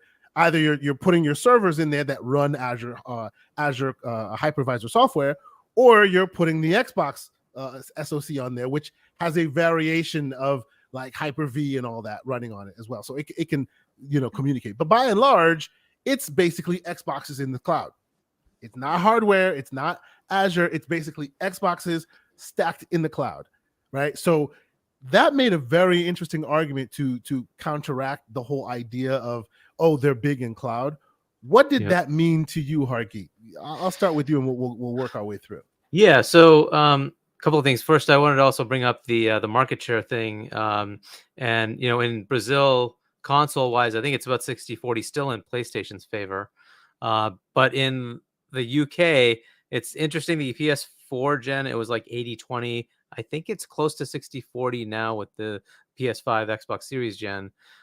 They need to take that into account, right? At some point, and this is something that they'll figure out when they get in depth.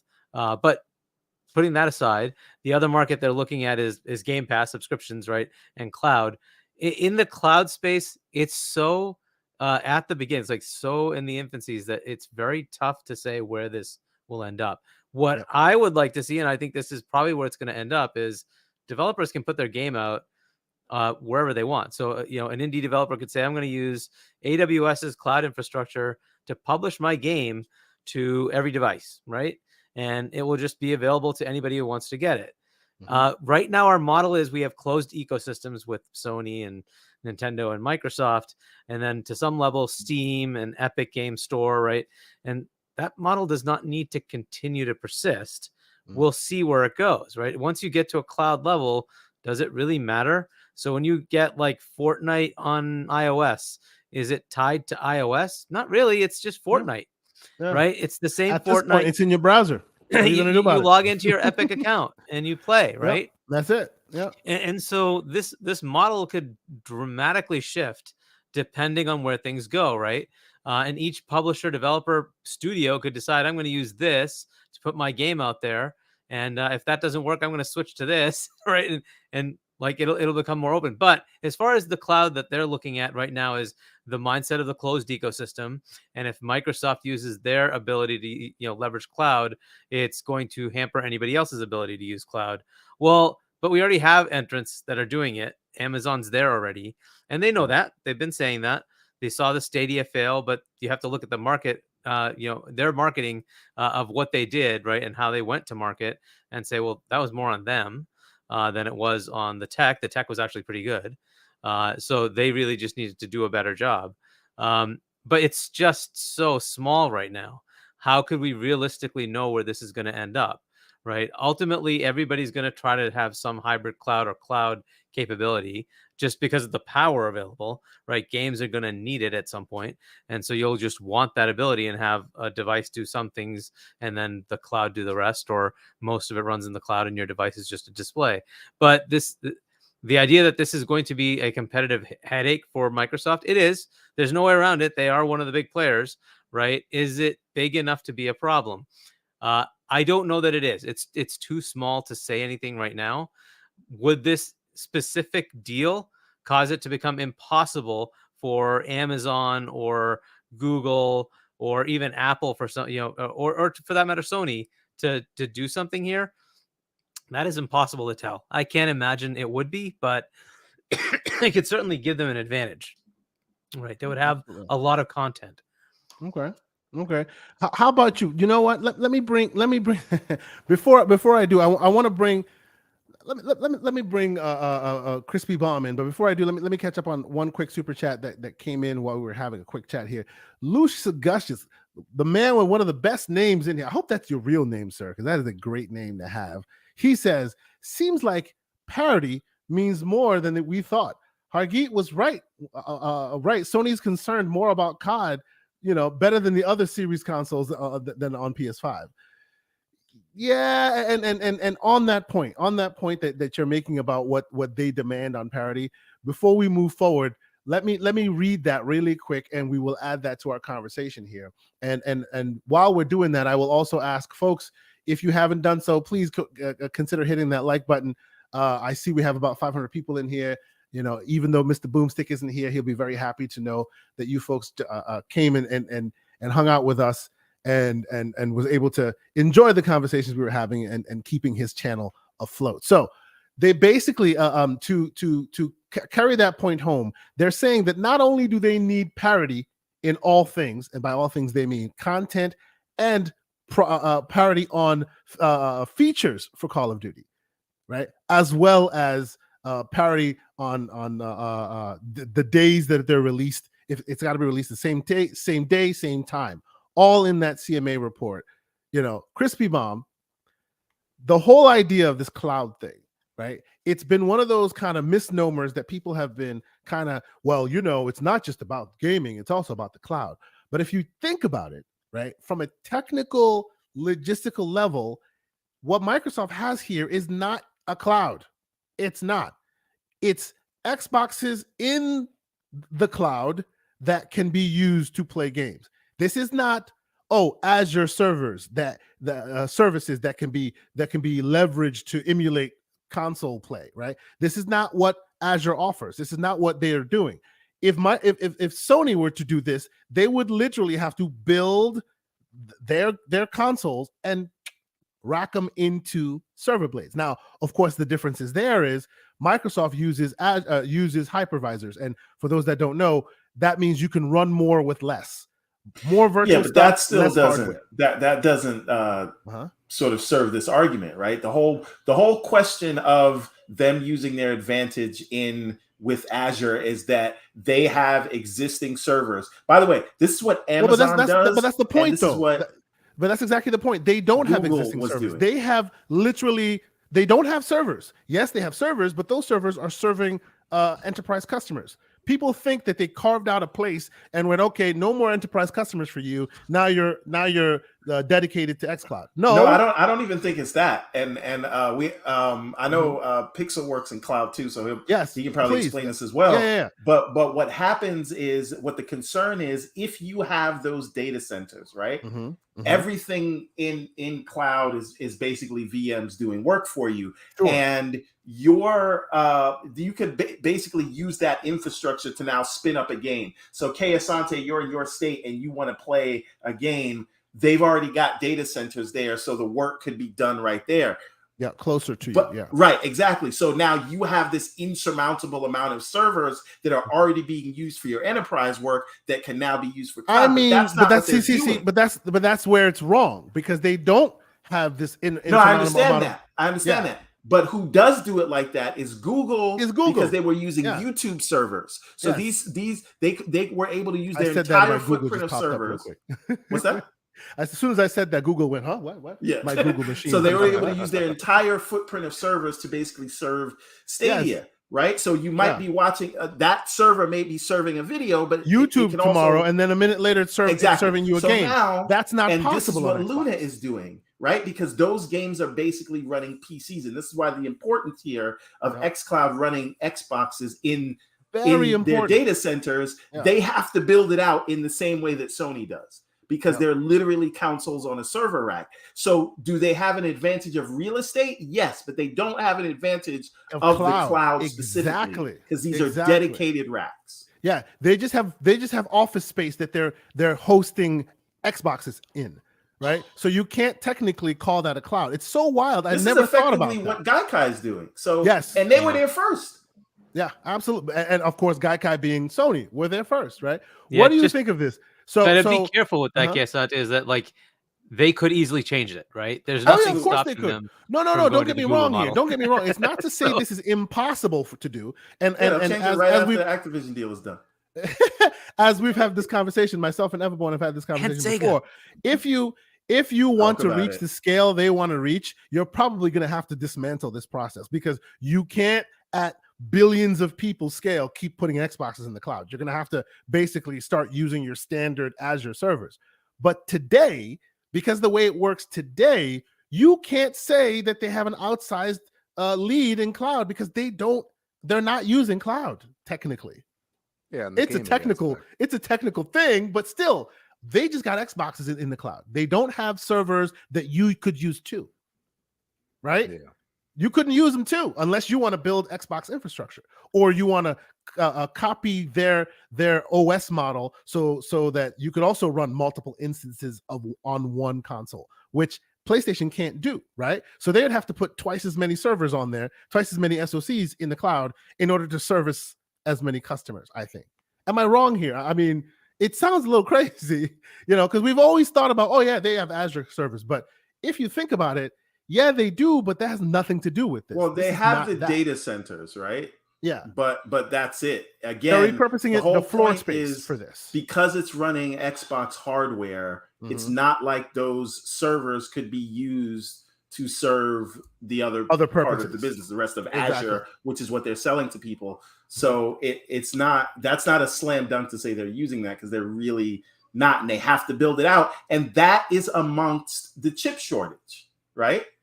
They have all those constraints. So it's not, I think it's a moot point when you really think about it. So Pixelbit G, cloud user, cloud administrator extraordinaire, thank you so much for hitting us with some more details here.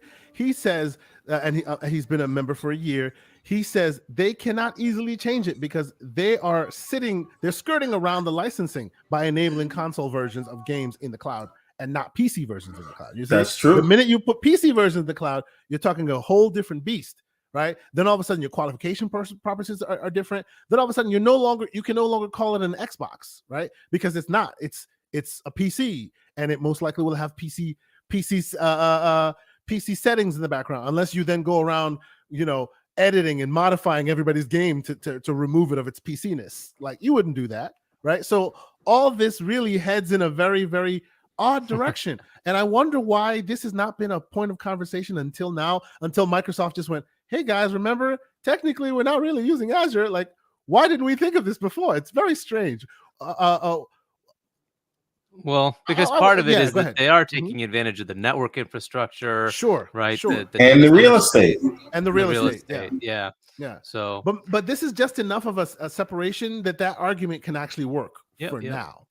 Right? Yeah, and there's still the potential that they create an Xbox OS at some point that they can deploy to standard servers, right? And it's just a spec build, right? So they could actually come up with an AMD blah blah blah server that has the appropriate amount of teraflops, all the specs necessary. Right? Yep. We don't need to buy Xbox specifically. But it's a specific type of server they'll do the same thing, but it just runs Xbox OS, right? And then it does whatever it needs to. I truly think we are just. Go ahead, Crispy. Yeah. I think it's a complete mute point because cloud is still really too early. It is. That's the thing. and that's why, like, technically xCloud is still in beta. They haven't even given it a true official name, which, I mean, we all think it would be called xCloud, but it's one of those things that really they're using the cloud as a platform for Game Pass. That's what they're doing. So, I mean, if you're really going to bring the argument, is that it's all about Game Pass and that's it.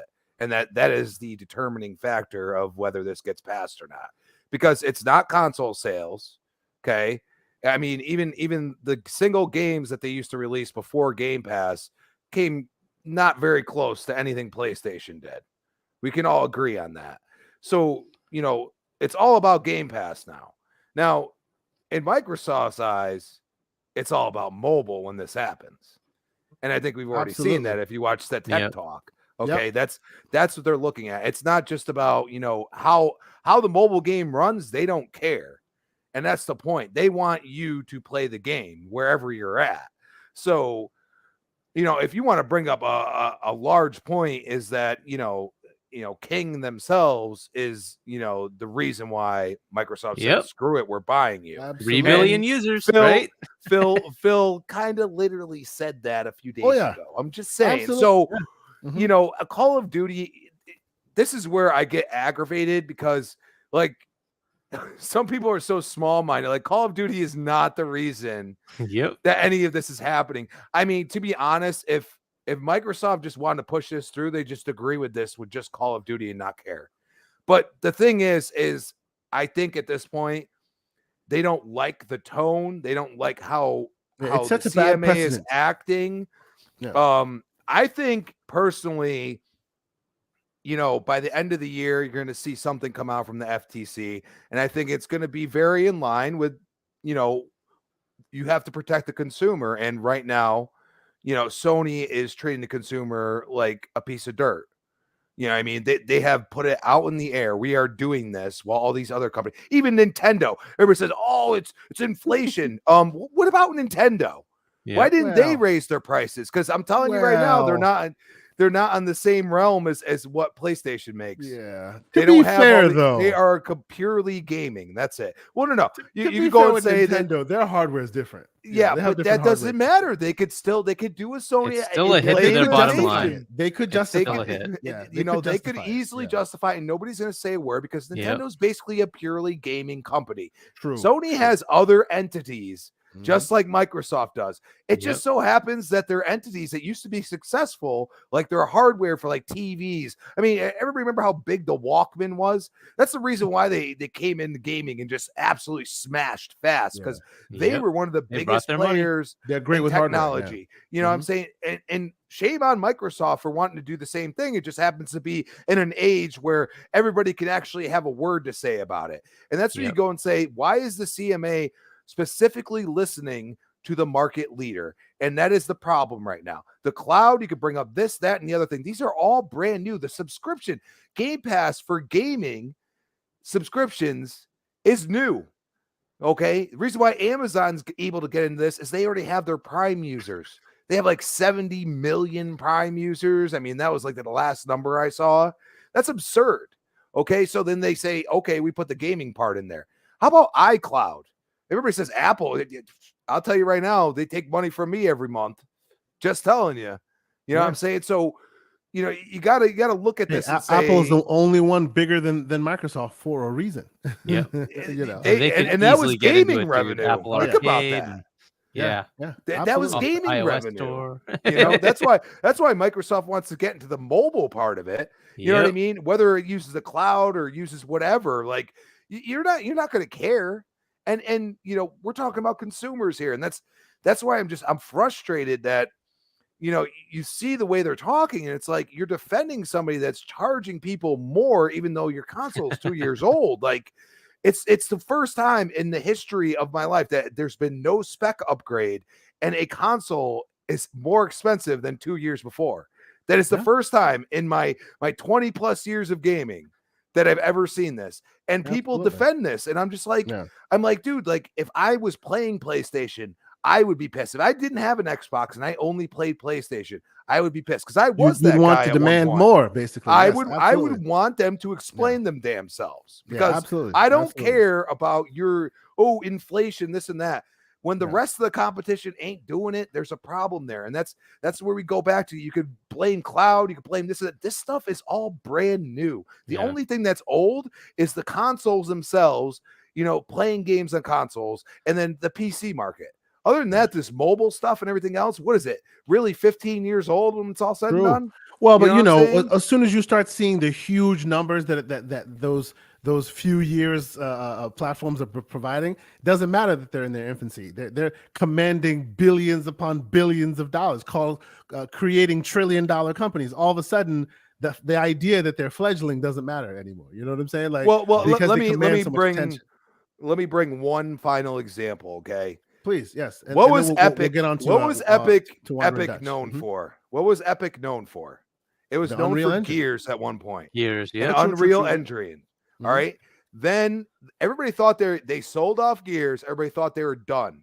They came out with this little game called Fortnite, which is totally different from what they made, what it is now. This is like their revenue leader for the entire company, along with Unreal. Yeah. It's like Unreal, Fortnite. You know, one or the other, you know, with the microtransactions, everything else. They were one of the first to ever say, we're going free to play. They gave up on the idea of it making any other games. They're like, screw it. MOBAs, doesn't matter. Fortnite. But you know what? You know what? That's where Sony could do this. Sure. Anybody can do this. And that's where the argument is mute. Yeah. You know how many gas games are in the works? Yeah, exactly. If you have the revenue, if you can make a game, you can make something really special. I mean, you can look at a game like Fall Guys, or how about freaking Rocket League or something like that. These people came from nothing, and all of a sudden they're like huge companies in their own right. You know what I'm saying? It's like, dude, like, you know, it is possible. And I think that's where I get like super like angry. I'm like, dude, like Sony's acting like they can't do the same things. And they have been, I mean, the masterpieces. That's all I hear. Now, not that type of games. I want some multiplayer, and I will always call them out for that because they haven't done it in a long time. Okay, their exclusives don't have multiplayer. I'm sorry. I like multiplayer. So, you know, it's one of those things, but they can do it. And you know, you can make a Call of Duty like game. You had the they're resting on their laurels. You know, at one time. They enjoy making money and just sitting back. They don't want to work for it. They've enjoyed themselves. Oh, but they'll spew crap out of their mouth the whole time, which is hilarious. You know, but it is what it is. So okay. Let's quickly get let me get Wandering Dutch's point on this, and then we'll close this show up. But you know, it's so interesting to see all the back and forth and all the people's opinions on it and everything else. An analogy that I heard, and I actually used it on Dutch's show, and I'll say it here because I thought it was very apt. It's not mine, so I can't. It's not my credit to take, but I forget who gave it to me, so I can't even give them credit. But think of the CMA as chairs. Think of the gaming industry as chairs. 2 chairs, and the CMA and all the regulatory bodies are there to just take care of those chairs. Today, Sony sits in them. You know, Microsoft may sit in them tomorrow. When you get up or you're kicked off the chair, as long as that chair stays there, that's all the CMA should care about. It's about the chair. That's the gaming industry. That is competition. That is, you know, the ability for gamers to have choice when they want to get into the market and play a game. You know, the ability for other developers to be able to come in and be able to also have a marketplace where gamers are available to be sold to. Those are the chairs, right? And Brazil pointed that out poignantly. We're just here to make sure this exists. Whoever sits in it today, tomorrow, maybe somebody else, that should not be our concern. It's just the chairs are still there. If you're leaving or you're kicked out, you're not taking that chair with you. You're leaving it there because that's what we're here for, right? And I thought that was a very poignant way of just describing. So after you see that, after that is crystallized, anytime they spend even a little longer on this guy versus that guy, you go, hey, now the chair is still there. Move on, right? Why are you spending too much time? But please, you know, I know we've been having conversations about this as well, Dutch, you know, and recently, like as I said, myself and Everborn, we're talking about it, and this whole idea of, well, we're not using Azure, and we're just scratching our heads like, really? And you know, we started really digging into it, and it's really interesting. It's a technical red herring, if you will, but it's true that they're not using Azure, you know, and because of that, it seems to inoculate them from the threat that people are that, oh, they're going to come and use their cloud services as a bigger cloud provider than almost everyone. Of course, Amazon is bigger, to then have an oversized interest in the market, when technically the one that is using their big dominance, who's bigger than them, is Amazon, and they are actually using their cloud services as it should be to compete against them. So what are your thoughts on this? When this, did you hear their argument on it? Did you hear their sidestepping in technology wise, or did you just think it's like, oh, come on, guys, y'all just grasping at straws at this point? What are your thoughts? Oh, it's very much grasping at straws. I think again, phase 2 will undoubtedly unlock actual thoughts on the subject, because they'll dive deeper into what it is. But I don't think they have a true grasp on the cloud market, as it were, right now.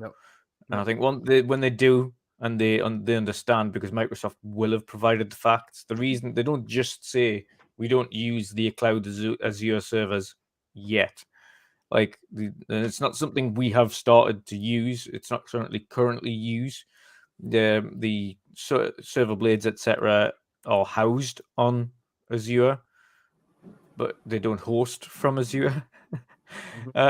Is a difference. There's a fine line. It's a technicality, but it is true.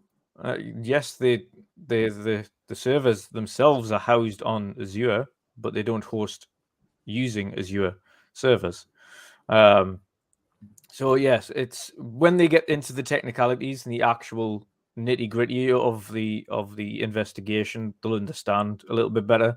But it's these first strong words that you'll see publicized by the CMA, etc., without their understanding. And again, unlike every other market, I'm still unsure as to why the CMA is being vocal about every stage of their investigation, because unlike every other market, as pointed out, the FTC, even Brazil and Saudi Arabia did not mention anything, and have currently not mentioned anything until, like Saudi Arabia and Brazil, their findings, and they actually went into phase 2 at both Saudi Arabia and in Brazil. They did go through that. So for anybody thinking they didn't go to phase 2, which was further scrutiny because they had initial concerns, like every market will, they then come to their conclusion and then speak. These are all findings. These are the publicized findings, which they have to do under law, is publicize their findings on a scrutinized deal. And that is a publicly available knowledge from there. Of course, like most court cases, when they are finalized, you can go on and find the official ruling, which is essentially what regulators do.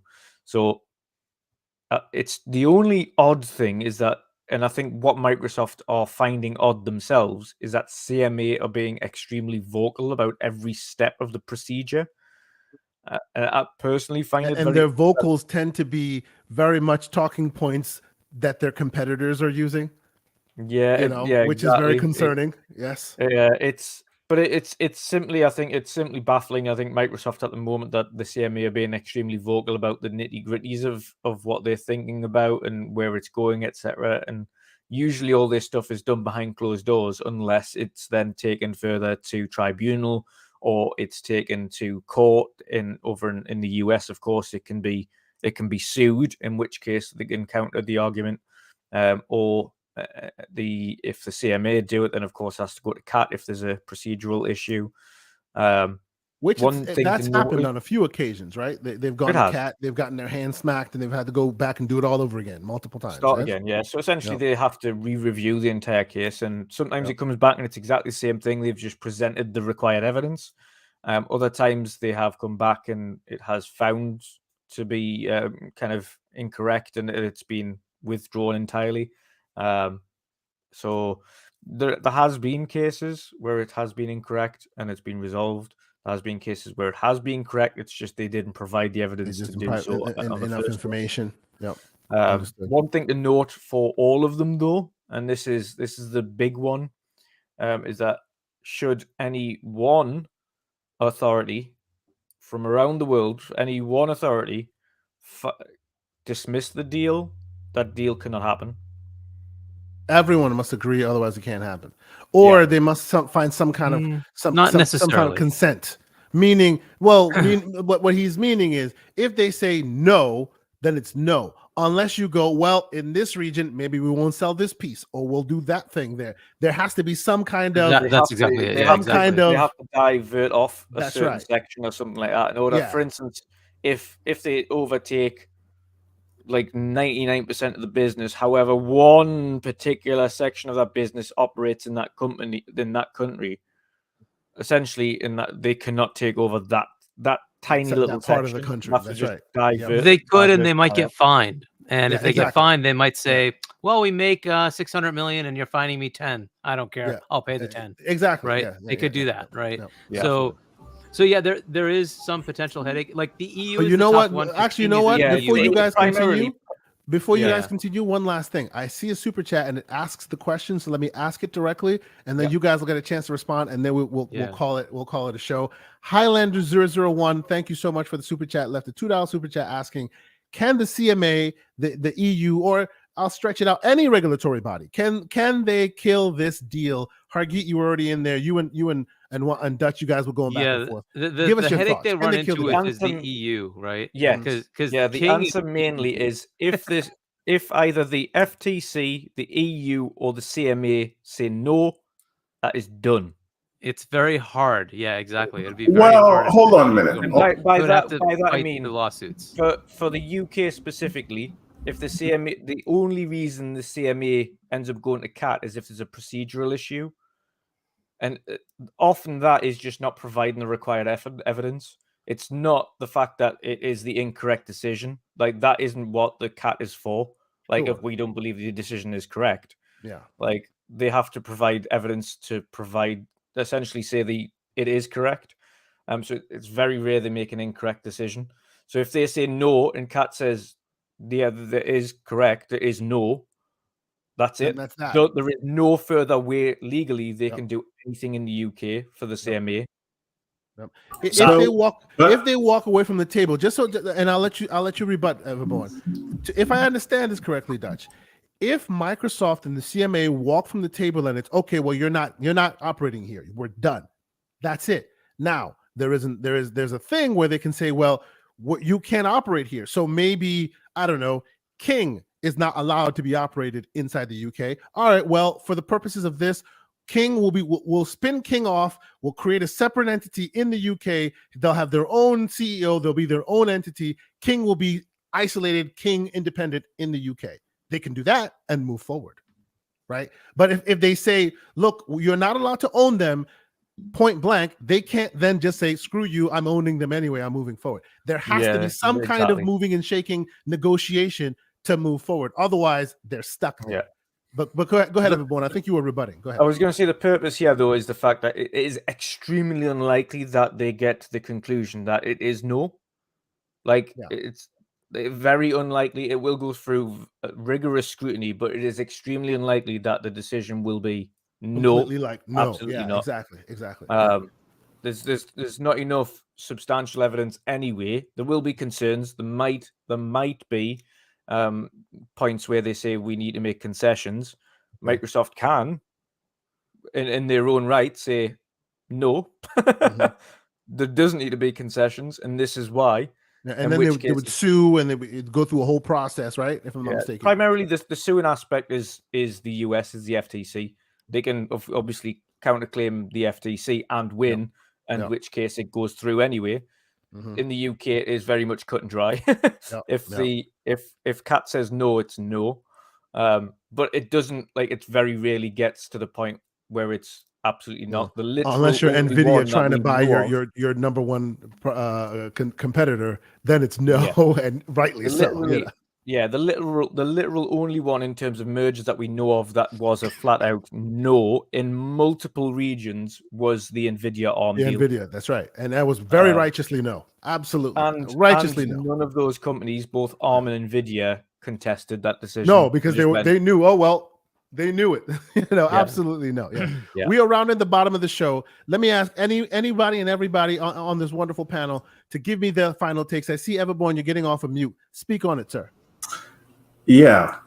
So I think that this is more of a negotiation than it is a yay or nay. I think there are, like, Microsoft would effectively have, if the CMA out and out blocks the deal, and I see a lot of people in the chat saying you take it to court. You do that in the States, it's not necessarily the same thing in the UK. In the UK, Yep. Microsoft would have to effectively say, we're not going to do business in this country, and is that something you really want? Right? And then they can start running sort of public campaigns to get the public on their side and do those things. But I think all of this that, and it hit me while we were doing the show, is that this was all planned. Microsoft knew that these comments were coming out today, because the 76-page, 300-paragraph document that the CMA released today is just the full text of their initial phase 2 reference, right? And the other thing to consider is that the people that created this report will not be the people that are reviewing it during the phase 2. True. Microsoft had this ready because they already had a picture at that report. So they knew when it was going to come out, what was going to be in it. And they had the comments ready to send to VGC and The Verge and Windows Central and whoever else, because this is all a part of dotting every I and crossing every T. So like I said, this hit me while we were doing the show. This is not necessarily them acting impetuously. This is every point we are going to contest. We are not going to give you 1 inch, no quarter, anyone who's trying to block the deal. So if this is a public release of documents, we are going to have our response, right? And if something is approved and someone's trying to establish a different timeline, we're going to have this website here. And if you've noticed, at every point where there was some counter argument to the deal, they were ready with an interview, to dethrone or a them. blog That's right. post, or a document that they released, or talking to people. So this is all a part of their plan. Yeah. They're all around this deal. So I think this is still going as planned. And this is just something they hit the button on, because it's not a coincidence that all the news. Come on, Stein, drop the righteous meme. All right, pull the button. It's coming, pull it. Right, that's all a targeted, like, PR targeted strikes. Absolutely, and I wouldn't. It might even be automated, where they have these things set on a schedule to set out. They're doing like an if this then that thing. The algorithm saw the key word, so it retaliated in response. Yeah, Cortana is finally useful. No, that's it. But that's it. This is. I think. I honestly think we are in the UK right now, where we first entered the Brazil investigation, because remember, we jumped into that where we heard all the fiery words with Jim Ryan snitching for the first time. We jumped into that when we heard what the market participants were saying, and we were all like, oh my God, Sony, what the hell are you talking about? Stop snitching, Jim Ryan. Stop crying. And we heard that Microsoft had their responses in there saying, look at what they're doing with Final Fantasy. They're the number ones. And that was a translated document, right? And so the language may have even been more fiery than we know, because Google is not going to translate it and have all the affectations in these things. So now we're getting it in English, and we can understand all the meaning, or for And this is those the of public us that stuff are too. I wonder what the Yes. private stuff looks like. right. So again, I'm saying all this to say, I think this is going to turn out a lot like Brazil. I'm not saying there won't be any concessions, but I think it's going to turn out the same way. And again, there's an independent body reviewing this right now, not the people who referred it to the phase 2. And Microsoft will have a chance to make their case, and they have done that. And again, you have to understand, if we're going to say that the CADE is only concerned with Brazil, CMA is only concerned with the UK. Yep. And when you look at the market share makeup over there, and we can't discount the fact that it's 60-40 with the next gen, because Sony is still and has plans to publicly stated that they are going to continue to release games on the PS4. So you have to use all that market share, and you have to For how long we wonder they're going to release this. That's But besides a the different point. argument. That's a Years. disbelieving generation. They have something more than 2-1, right? It's like 80-20 to the Xbox. So I think the independent investigators will see that, and this is much to do about nothing, and it's fog of war, and it all play out similarly to CADE. So that's those are my final words. Don't worry. We are being told, and thank you in the chat. We are being told that this is the battle of the beards, ladies and gentlemen. And in that battle, I think it's between the Dutchman and Hargeet. I'll sit back here and just chill, because I cut mine off a couple weeks ago. I'm good now. But no, thank you guys so much for being here. This has been an awesome conversation. Even though, of course, we lost Mr. Boomstick. He had some life things happen. Shout out to Boom. Reach out to him on social media. Check on him. Hope that he's okay. But before we go, thank you so much. The man that comes here and drops all the green knowledge on people. And by green, I mean Game On Daily. What's going on, Hargeet? Thank you for being here. Tell the fine people where they can find you and all the knowledge bombs you drop on folks this week. Yeah, so part of Game On Daily, gameondaily.com, news aggregation platform. Check us out. And then we have our normal YouTube channel, youtube.com/GameOnDaily. And I am H Chani on Discord and on Xbox. Notice how he didn't say anything about Twitter, because he's I am smarter not on than Twitter. The rest of us. I'm not on Twitter. Yeah, Just saying. Very smart. I'll be the first to say it. He's smarter than the rest of us. I'm just saying. Twitter's very messy. Thank you so much for being here, sir. Thank you so much for being here. Now, how about you there, Crispy Bomb? Where can the fine people find you this week and all your gear shenanigans, sir? Yes, gear shenanigans. Shout out to Boom. Hope everything's all right. At Crispy Bomb on Twitter, Crispy Bomb 28, Xbox Live. We got tomorrow night, 8 p.m., the next podcast. Probably gonna end up showing on Breakfast of Boom. I mean, I might as well just say I'm there all the time now. And then we got Retro Renegade 7 p.m. Tuesday night, and of course back here on Primetime Game. We'll see you then. Absolutely. And how about you there, Wandering Dutch? We had a great show today. You're getting back into the swing of the podcasting thing. The shows are coming hot and heavy, sir. Always dropping good knowledge, always with the great entertainment. I love your streams, bro. They keep me entertained while I'm doing my work week. Sometimes between you and Mav, I keep y'all in the background. You play great. What do you call it? Sea of Thieves. I can't play that game for some reason, but I love watching y'all play it. It's always great.